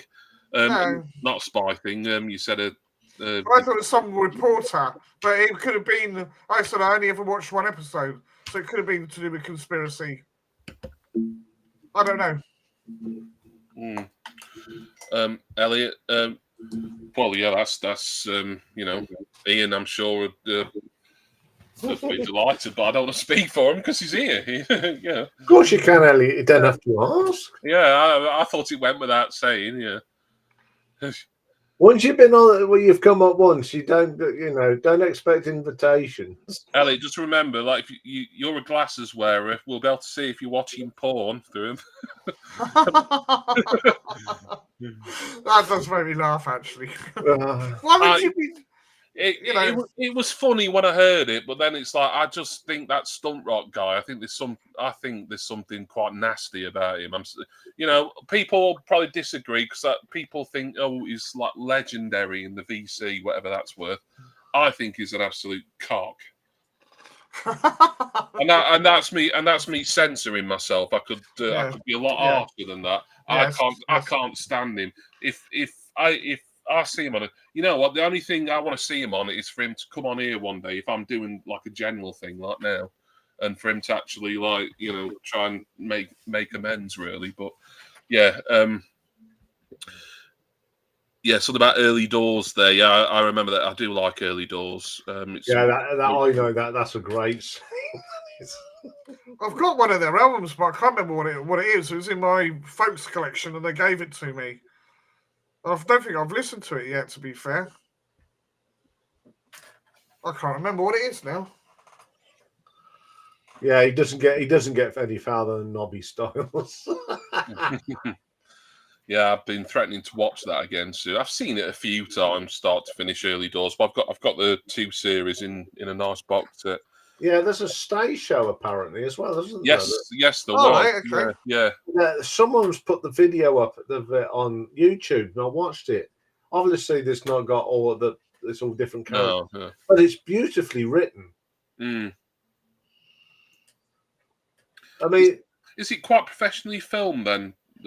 It was really good. I mean, camera phone. Sometimes you watch it, and you've only got it from the thing, but it was really fun, and I laughed. I enjoyed it. Oh, I'll have to seek that out actually. Then, if it's on YouTube, I didn't know.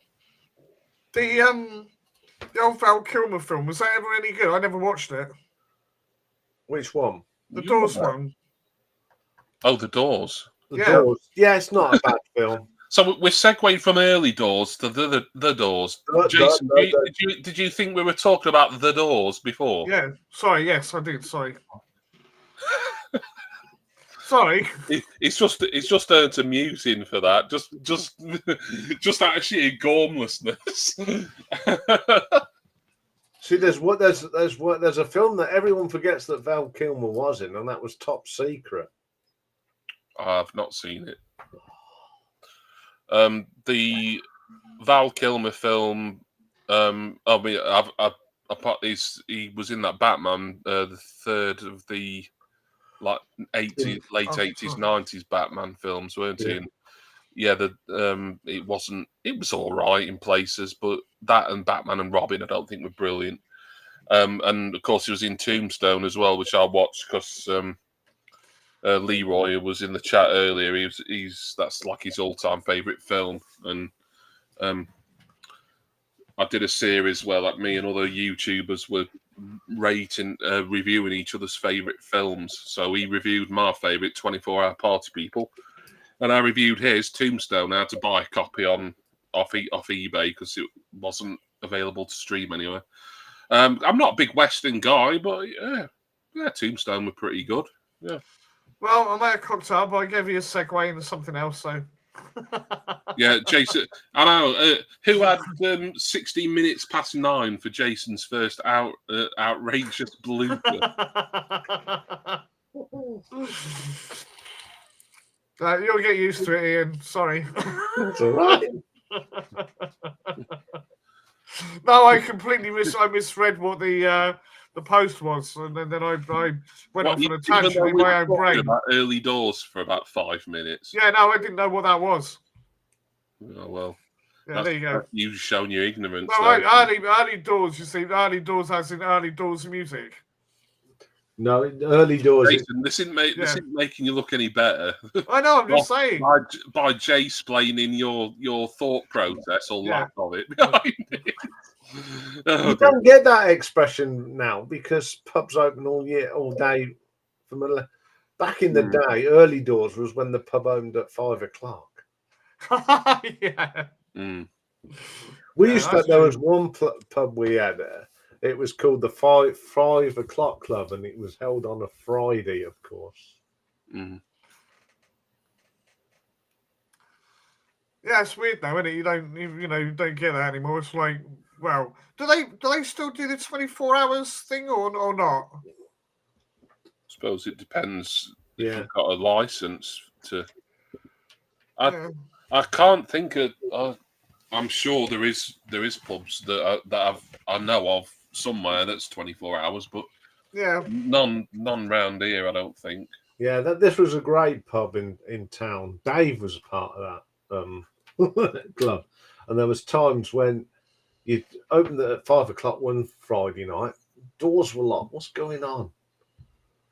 And whistled up. Went, oi!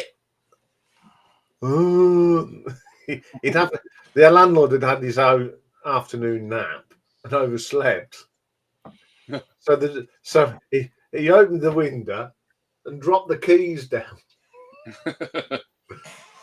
What's that mean? He just opened up.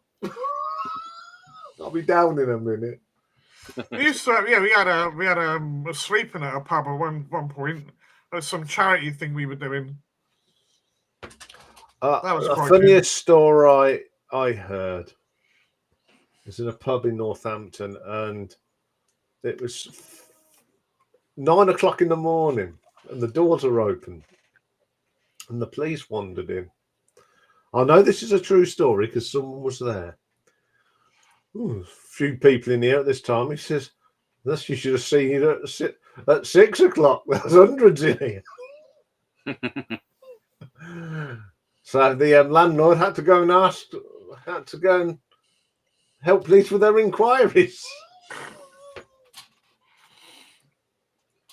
I think there was another thing, maybe lock-ins. Where I used to live, it was in a village, so lock-ins are well known in village pubs. Yeah. And Friday night, what happened with a lock-in? You'd get a pint. Your last pint before doors, you'd get your pint and give him 40, 50 quid, whatever, something like that. And because after that, if the draw's taken out, you can say it's a private party. And would have been about 2 o'clock in the morning. There was a knock on the door, and these two police officers came in, these young lads, right? And it started thing, and I knew what was going to happen because I was facing these coppers, and the guy that was got his back to them, and he just went. He looked at the landlord and went, "Hold on a minute." Went like that, and he turned round. Yeah. And they went, "Oh, sir." He went, turn around, out you go. Yeah, there he was a detective in the Northamptonshire Police, and he drank in the same pub as me. So these two young coppers thought they were going to nick a whole bunch of people in the pub, including one of their bosses. But it's the way he just turned round on his chair and they went, "Oh, sir, sorry." So when he came in, he said, "Yes, I had a word with them." He says, "Don't you ever," he tells them, "don't you ever, ever do that again." But the lights were on. It's not a town pub, lads. This is a village pub. Village life. Ah, well, taught him a lesson, didn't it? Yeah. Yeah, 10 albums yet. You can only show 10 albums. Because we'll be here till Christmas. Because there's so many people who want to come up now and show albums. 10 is going to be... I won't have 10. It'll be way less than that for me. But besides, it was the shitsters who were hogging with more than 10 last week. I mean, Stunt Rock's contribution, blooming heck, it's like I could have done my housework in that time. You know, got on sat back down and he's still banging on.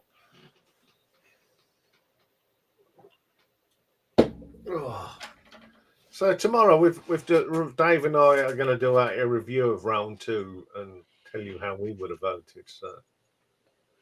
Oh yeah. Charles wants to yes, it will be cleared up by this time tomorrow. We'll have someone going through.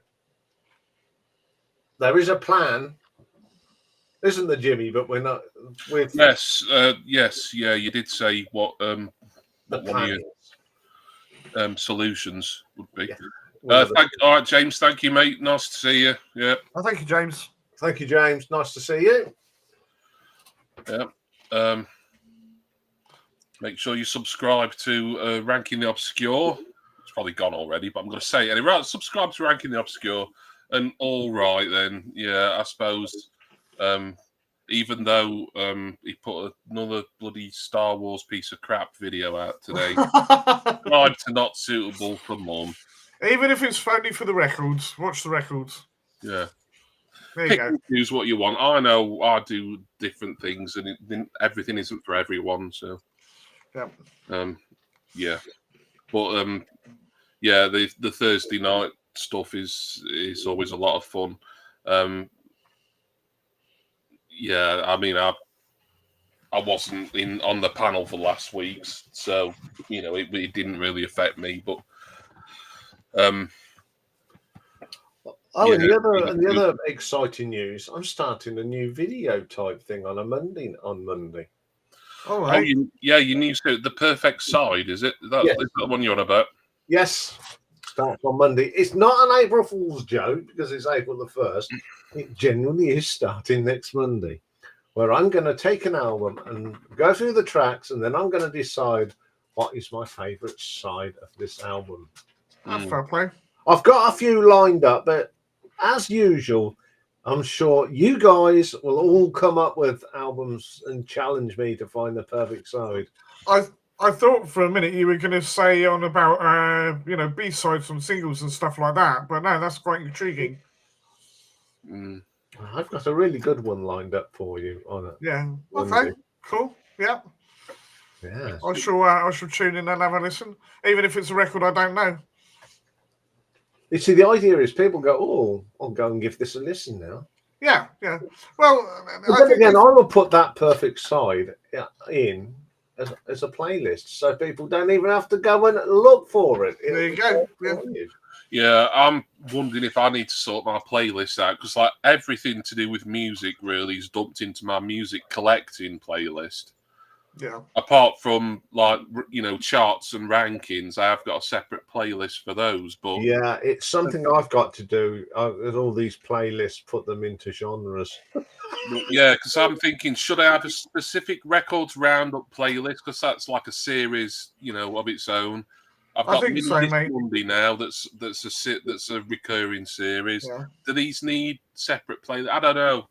Part of me Oh. thinks, I could neaten things out and get more playlists, and then another part of me thinks, oh, all my topic ones, like all my album rankings are in one place. All the retro rankings are all. So it's easy to find the videos I've made. Very easy. I do wonder actually, because I've got 33s and 45s, but I've also put my ones that I've bought within it as well, and I don't know whether it really fits. Whether I should retitle some of them, because 33s and 45s is kind of its own thing, isn't it? Yeah. So I don't know. Too much work to do. Too much work. Yeah. yeah. The play. Yeah, music play. I mean, I put like my contest entries and stuff. So I like everything to be in some sort of playlist, even if it's like the various shit one that I've got that's just for general anything else really, any other business. But I don't really relish maybe sorting them out one day. But I think I look at it one. I go, no. You got so many videos, haven't you? You know, so the main thing is all my main videos are all in the right place, like the live stream. You can go back and watch, and I'm sure that's what people do. They'll go through the list. Oh, I like that one. I like that one. I like that one. I like that one. I watch that. I watch that. I watch that. Because then you can make your own out of that list. I know you can actually make your wish list from my list. Well, I know when I go on the subscribe, on my subscribers to see what people have done, I've got instead of having to do each video to watch later individually, I've now got an app that you can just click on every single video and then add, and it does it all for you. Oh, that's amazing. Which is a lot easier. But yeah, it's trying to sort through them all. I mean, it takes ages. I mean, I've got emails from like several years back that I should get rid of now, but I've got photos on. I've just never moved them to my hard drive. I have a clear out on a Sunday morning. Yeah. Well, yeah, we don't know what you want to do in the bathroom, mate. And the other thing I do on Sunday, sorry, I try and answer all from comments and yeah. But on a Sunday, I will go Sunday morning. I go through them all to make sure that I haven't missed any. So if sometimes you don't get it till the Sunday, that's why, because it depends what I'm doing. Sometimes it's what I'm doing, sort of thing. So yeah. I must admit, I take a few weeks to reply to my comments. Yes, and then they get a backlog, and then it's like it becomes a chore. So I should do it regularly. You see, Dave keeps an eye on the comments as well, so it's not like. See, Dave can actually, if it's a general thing, Dave can go in and answer it. So, I do try and do it to everyone personally because. I'm only a small channel, and I think it's nice to have a personal touch to something. But you get these big channels, obviously, there's no way you can reply to every comment. Yeah, I think he's pretty big. I might look him up actually, see how many subs he's got. But a channel, I've not been subscribing to him for that long, but he does seem. I don't think he can reply to all these comments, but I think he hearts every one that he gets. Is you'll probably know him, Ian. It's Parlogram. Yeah. Yeah, he does. If you make a comment, he will give a heart. I always give hearts out anyway. I think it's important that you engage with your audience. Definitely. I like him though. I get the feeling for some, because obviously he's very Beatles oriented for obvious reasons, but I get the feeling there's probably some sort of real hardcore Beatles nerds who find him a little bit frivolous. But he's so professional though. Like he looks like he ought to be like a TV presenter, doesn't he? You know, he's got that kind of way about him on camera and his voice and just the presentation, and he does really good, you know, graphics and stuff like that. I mean, I probably sound like I'm licking his proverbial keister a bit here. You know, I do like it, but I like his sort of, you know, deep dives into Beatles stories and things like that. Like when he did a video about Paul McCartney's recently retrieved I think it was Hofner bass a couple of weeks ago. He did an interesting video about that, and I'm interested in that more side of the Beatles. I don't want to hear 30,000 different versions of She Loves You, and no, I want to hear some stuff that's been found on the editing floor. You know. Yeah. Well, you would do, wouldn't you? You Yeah, know, I'm intrigued about rarities and those and bootlegs and yeah. There's I missed out on it. There's a Jimi Hendrix album I want to have a look at because I don't have much of his stuff, and that's all demos and everything. And it sounds quite intriguing. I think it's only about 6 or 7 tracks, but it sounds quite good. I forgot what it's called now. Yeah, I haven't got much good to say about the BBC these days. Yeah. But what I do like about the BBC is they're live from the BBC albums from any of the bands I like. You get all these recordings from sessions and recorded live at the Paris Theatre. Arguably, you could say that, like, really, the BBC have got little or nothing to do with the release of those. I've got both of the Beatles, you know, live at the BBC Volume 1, and then years later they brought out a Volume 2, and I've got them in a little CD box set. And I've always liked the sound of stuff that's come off an old BBC radio program. I mean, perhaps about not going into too much detail in case like any of this might crop up on some. It probably won't, but you know, just with the whole mentioning radio. But there's some of those BBC recordings. They've I don't know. There's a sort of like there's a comforting warmth to them for me. And the Beatles, you know, because it would have been stuff like Saturday Club, wasn't it? When they appeared on like on the Light program in the early '60s and things like that. They just sound really. It's just so easy to listen to them. They're some of the those BBC albums for me, even though it's not my favourite Beatles era, that kind of '62 to '65 era.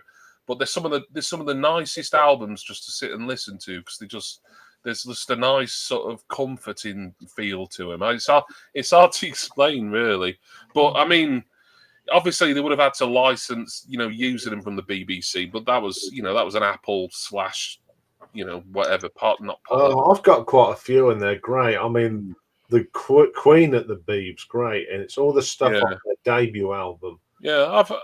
It's literally plug in and play and go. Yeah, the Status Quo one's good. I've got both the Beatles ones. I've got Joy Division and New Order. They're Peel sessions.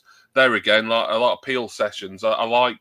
They do sound markedly different from the normal, you know, album or single versions, but they've just got like a sort of unique sound of their own. I've got the Lars at the BBC, which I got as. That was like when me and Jason and someone else were doing a 3-way record trade a couple of years ago. That was one of the ones I received, and that's a nice one. Yeah, I just wouldn't give the Beeb a lot of credit for it because these are all coming out on like, you know, different record labels. It's just probably easy enough for the BBC to be like, oh well, yeah, you can license that stuff. Just put our logo on the CD or on the vinyl sleeve somewhere. One of the best ones I've got is the Jam. That is incredible. Them songs are so raw. People say, well, they're not live. Yeah, they're not in an audience, but they're playing it live. Yeah. You got that energy, haven't you? Oh, there's a version of Going Underground on there that's probably the best. Okay, there's no Going Man. But I'd say that's possibly my favourite Jam song, Going Underground. I'd like to hear that. Bruce Foxton's bass when you put it under the headphones, you can feel it. Yeah. Around your ear. Well, they're making your earlobes, your ears tickle. Yeah. Question for you regarding that. I obviously Wikipedia. I managed to find a list of all the Peel sessions, but is there a comprehensive list of everything that's been done for the BBC that's out on record? Oh. Well, I've got a couple of books about, but it's not the same at all, to be honest. But it's a couple of books about everything, all the albums, and then there's one about all the singles that came out on the old BBC Records label, the record label, and then they kind of closed it down and reopened it, sort of. So that's not really what you're asking, but no, it's but so. I don't know. There might be something because, like, you've got all your Peel sessions, EPs, and albums, and then you've got various live at the BBC stuff. Beatles. Was it Maid of Vales? The Maid of Vales Studios, the Radio Paris Theatre. Yeah. Hello, Nick. Nice to see you, mate. Oh, good evening, Nick. Hi, Nick. Yeah, there's. I'm not going to go too much into it myself because obviously that's part of my Sunday. But yeah, okay. In them days, that was the only way. Sometimes you got it. We'll go more into that one. I suppose I'll just have to look up live BBC Live and on things like Discogs and something. Yeah, there's a lot to kind of unpick with radio. I remember sort of half thinking about doing something radio related, like when we first started doing the Sodcast, but it was just me and Jason, and I like that. With all due respect, Ian, like we've got like a bit of a spread of generations a little bit now. Now that you because you were born in the '60s, so you can remember. You can remember a lot of stuff from at least sort of maybe the late 60s onwards. Jason, born in early 70s. I know he looks older, but he claims he was born in 70s. So theoretically, he's going to start having memories from maybe the late 70s onwards, possibly. And then my radio memories are from sort of, 84 onwards, really, for me, because I was born in 80. So, so this stuff, I want it to be. I've not made any note. Maybe I might make a couple of brief notes about anything specific I want to talk about. But Sundays I just want it to be sort of like a, kind of, not dissimilar to what we're doing now. Really, just a bit of a free. Yeah, I think I've got a bit of A4 with about 6 bullet points on it. Oh, good. I'm glad someone's doing some work around here. But, well, mine's going to be quite sparse, to be honest, because. I didn't listen to a major amount of different radio. So, I'm on about sort of passive listening as well, like sort of what you thought to listen to, like in a taxi or at work and stuff like that. Like there's, I'm tempting myself to start talking about what I want to talk about on Sunday, and I'm gonna save it. But it should be good that, and then obviously 3 weeks. It's going to be 3 weeks after where we'll be back, and I think another tier list will be the way to go for that. I do quite enjoy doing those. Actually, they're good fun. They are, I just don't want to do too many in a row and be seen as the tier list guy. You know what I mean? I don't want it to be about them. I haven't done one on my channel for ages, but I've been busy with other stuff. Yeah. Well, you get an idea, don't you, and you run with it. Mm. Yeah. Well, I've got an idea for my next one, but it's just fitting it in. I mean, I'm working on. Obviously, as you know, I work on weeks in advance of what's going on. I mean, at the moment, obviously on Saturday it's Richard and I's 39th video together, and we've got something really special for the 40th. Excellent. So, I'm working on that at the moment because it's not a top 10; it'll be a top 20. So it's a real special one as well. So. You've got to go back and listen to bits and bobs. I've thrown in with Steve Harley passing away, I've been doing Oh obviously yes. there's something coming up next week on Steve Harley, so that's one of them that you have to. I had a rough idea what I wanted to put it, but you need to listen so you can make comments about the song. So it's fitting it in. Yeah. It's another one of those bands. I know a few songs, but not many. You know. Yeah, Cockney Rebel. I was, when it was Steve Harley was starting, I was 8, 9. So I was sort of influenced by that sort of sound, That's I think mine are probably just the obvious singles that everybody knows, Yeah, which is it. But if you were, I think I was lucky where I was born, when I was 8 or 9, the bands I were listening to were T-Rex, Roxy Music, Mud, Slade, Status Quo. Yeah, and Queen. I remember Queen coming out, so I've been a Queen fan from day one. So I was listening to that. I was a huge T-Rex fan as a kid. The Sweet, the Arrows, all these bands that people go, but when I was growing up, that was what Top of the Pops was full of. Yeah. I think the thing with me, well, I didn't really sort of get into what I would call proper music until I was about 10, something like that. I think that's when I was given my first record player. Beforehand, it was like the typical kids albums, I think we said about that, didn't we? We had things like Camel Green and Listen to Mother and all that malarkey. So it wasn't until when I got to the age of 10, that's when punk rock started. Yeah. So I was there for the punk rock, and that's why I like a bit of punk rock. I mean, one of my favorite punk bands is Stiff Little Fingers. I think they're great. So then you got the new wave coming in. That's when Joy Division came in. Down for all that. New wave of British heavy metal. Yeah. The synth pop. So people say you were lucky. Anyone born in the 60s had a great years of great music. Yeah, absolutely. Could I ask an opinion on something? Right, I'm trying to decide which should take priority. I've got a bunch of new albums to show, or I start on my Under the Radar series, as I'm calling it, which is I would go with Under the Radar because everyone shows new records.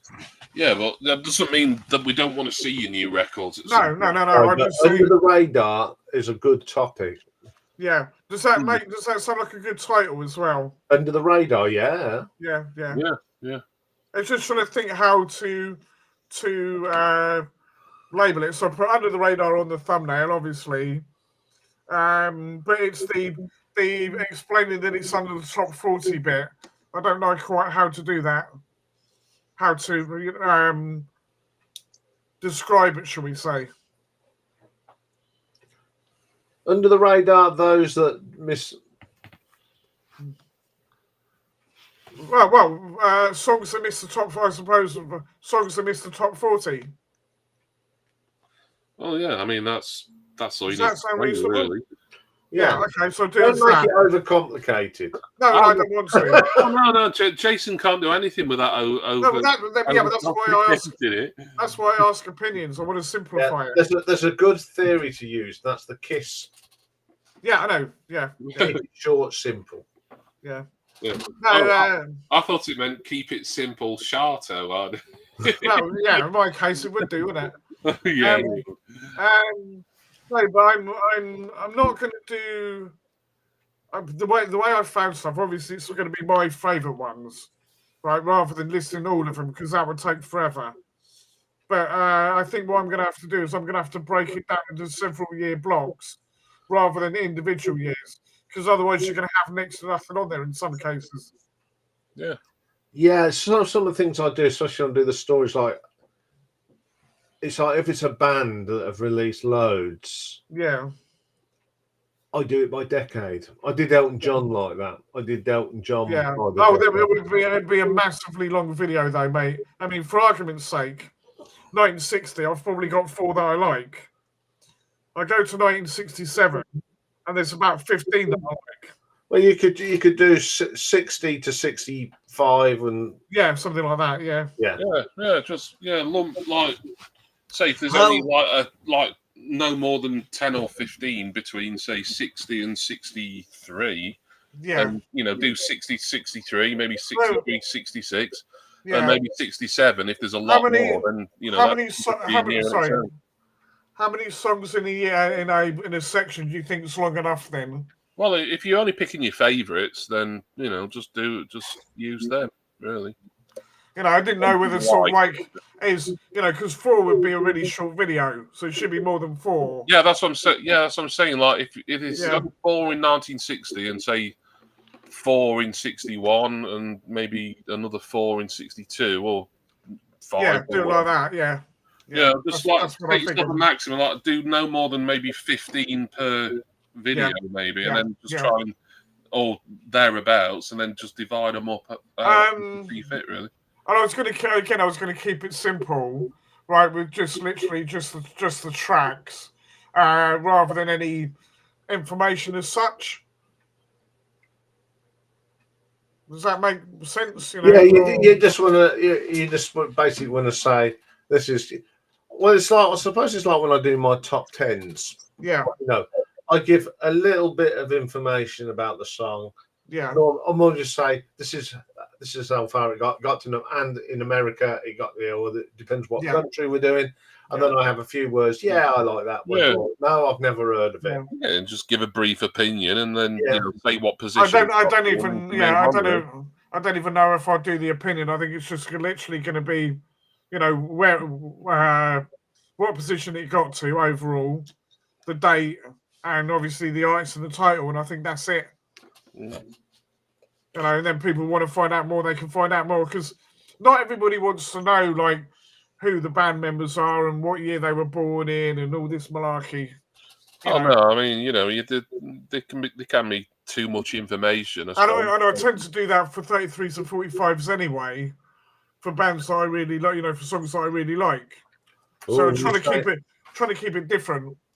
Yeah, you're saying that when I did New Seekers top 10, when I talked about the band at the beginning, I just said the original members of the New Seekers.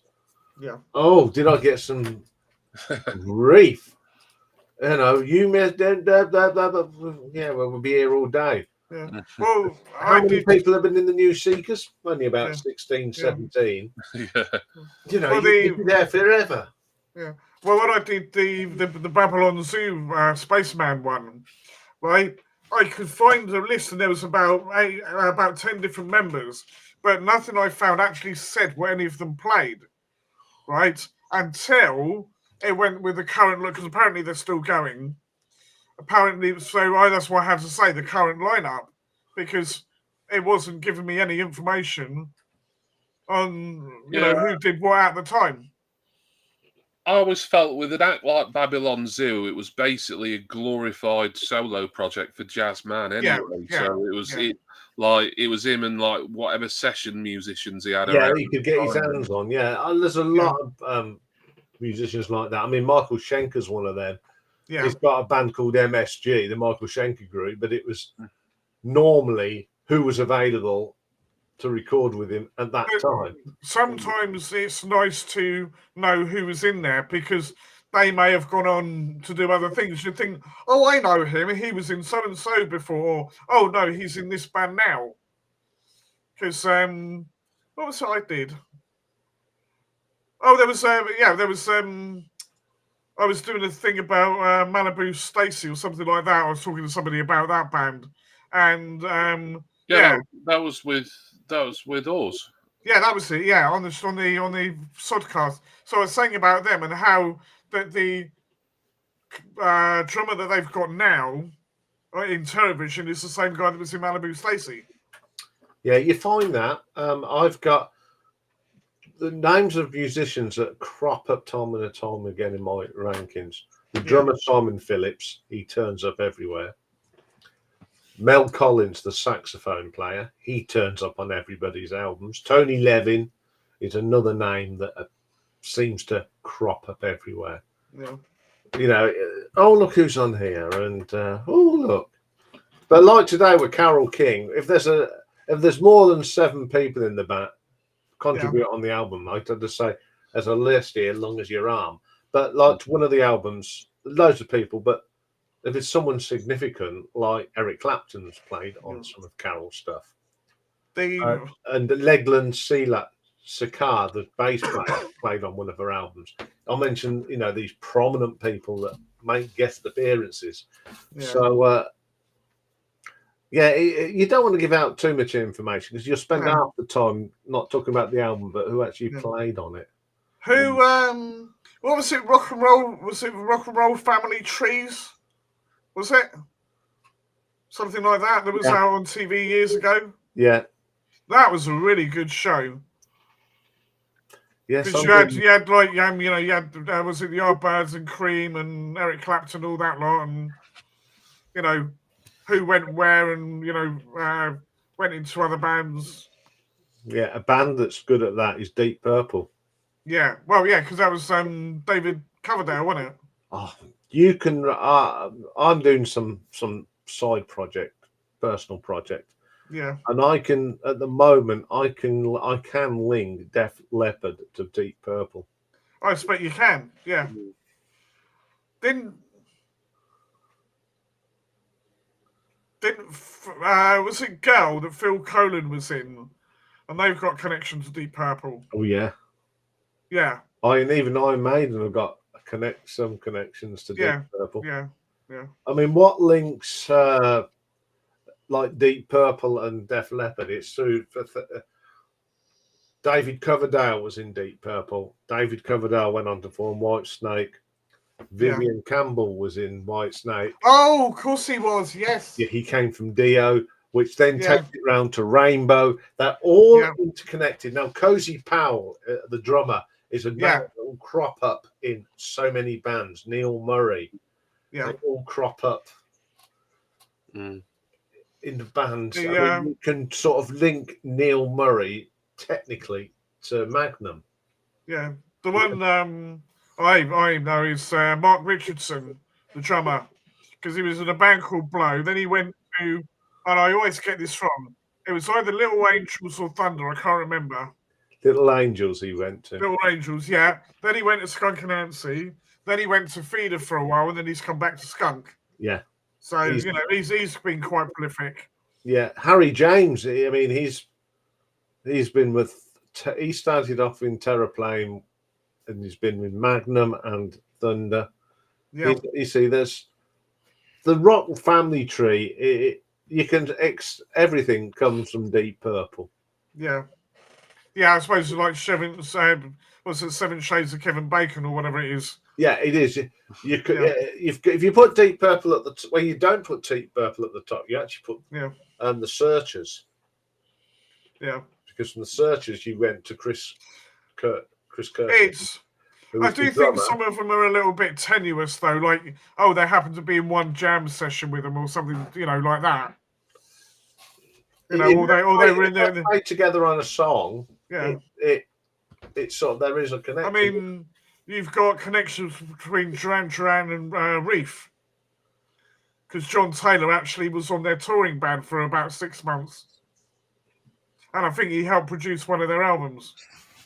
That's where you get silly. Yeah. So that's what I'm saying. You see, you know, and then you get like Iron Maiden. I mean, Nico McBrain was hanging around with Iron Maiden long before he joined. Yeah. Because he was Eddie at one stage. Came out on stage as Eddie. Oh right, I didn't know that. Yeah. I was before my time. I mean, I've got the first 2 albums. When did Nico join? What album was he joined on? Peace of Mind was his first. As late as that? I didn't realise that. Crikey. Yeah. Was because you always associate him with that band. You don't associate anybody else really.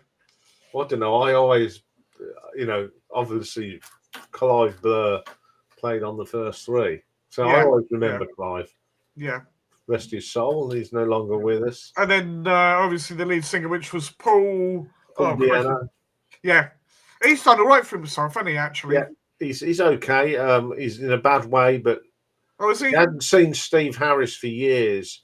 And I think Iron Maiden now pick up his medical bills. Oh, right. I thought he'd come back again. Yeah, well, he's seen from a wheelchair. Poor bloke. I didn't know but that. he's still out there doing the business. And people forget, so like Dennis Stratton. Yeah, as well. He was before Adrian Smith.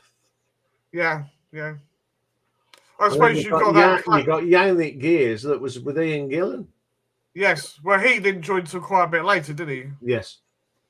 So I can never. Well, I'm glad they. But what does he do on stage? Yeah.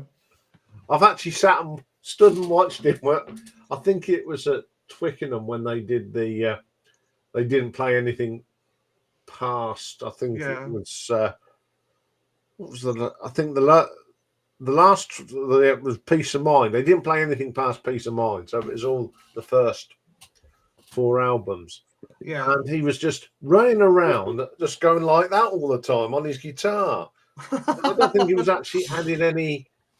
No. I mean, he's a good guitarist and that, but I suppose it's a little bit difficult when the original member comes back. But at the same time, they didn't want to replace him. They didn't want to say, "Well, you've done your bit, thanks," but we got our original guitarist back or whatever. Yeah. Well, to me, Iron Maiden guitarists will always be Dave and Adrian. Yeah. No, because I saw him. I think it was 2014 at the Wembley, the O2. Sorry, the O2, not Wembley. And they were doing the Seventh Son of Seventh Son stuff, as well as other things, but that was primarily what they were focusing on. But that was a really good tour. It was the first time I'd ever seen them. That was really good. Oh, the seven! I saw them twice on the Seventh Son tour. Yeah, absolutely brilliant. Was it 2014? No, I saw. Oh, you mean the original? The original, yeah. The original tour, yeah. This was like a anniversary tour or something or other. You know the album and the DVD made in England. Yes. Yeah, I was there when that's. Cool. I haven't got that actually. Yeah, I saw them at Donington. First time I saw Maiden was on the Power Slave tour. Yeah, well, that was the thing with Iron Maiden 1. It was Def Leppard supported them at Donington. No, sorry, get it right. I'm getting something muddled up. No, did Def Leppard support Iron Maiden at one point? I can't remember. No, not at Donington or anything. No, Donington. I was getting that muddled up. It wasn't it? No. Probably I was thinking, back on the early tours, when yeah. I was getting two things muddled up. No, because it was Television that supported Def Leppard at Donington Castle. Yeah. That was one of the first tours they did. You're very quiet there, Jimmy. He's taking it all in. Not really, no. No, I have. No, this is more you two's wheelhouse than mine. Yeah. I do think as it's 10 o'clock, I want to end this though. Yeah, we need to save some of that for our stream later on anyway. Well, yeah, because like I say, I metal. want in to sort of lead a British heavy metal discussion. Yeah, I've made a few notes. Yeah. But not too many. We'll get around to scheduling that. Probably sometime. Well, we've got Nick's thing in May, so then we'll need more ideas after that, really. You will probably have to correct me where I'm wrong, Ian, on what counts as new wave and about what not. Ready for a lot of correcting then. Yeah, that's all right. Yeah. Well, I'm going to shut this stream. I'm going to shut this one down. Thank you to Ian and Jason for coming up. Ian, of course, will be with you live at 8 p.m. UK time. Yeah, I shall be there. Yeah, tomorrow. The weekly Ranking the Obscure live stream. Looking forward to that. I am looking forward to being a part of it. The focus here is 1985, of course. And Ian's always got, and Dave as well, of course, has always got lots of. There should be some cracking stuff for that year. Yeah, should be some cracking stuff. I know Dave's got some really. I mean, where he gets this information, what happened in the years. Yeah, he comes up with some. Oh. And then Friday, I don't know if Simon's still here, but Friday, Simon's been coming on weekly at 8 o'clock. So, Simon, if you are still there and you want to confirm or deny that you'll be on at 8 this Friday, then you can do. But Saturday we've got the quarterfinal draw. It's all happening this week. Saturday quarterfinal draw for the RTO Battle Royal. Quarter to 12 live with Richard. 11:45 UK time, of course. And then Sunday is the old Sodcast. We're back, the three of us, with a discussion. Well, we know what it's about because I've scheduled the thing, but we're going to be talking about radio, sharing some memories about radio stations and presenters, and that's going to be a lot of fun. So, I hope you can join us for any or all of those. And Friday, Friday at 8. Yep, Simon's confirmed he will be live, and I'm hopefully that's going to be a lot of fun. But it will be a lot of fun because Simon's always are. And we'll see you all tomorrow for Ian's, and Friday and Sunday, and of course Saturday for the draw for the Battle Royal as well. I've repeated myself a load of times. So I'm going to wave goodbye now and shut up.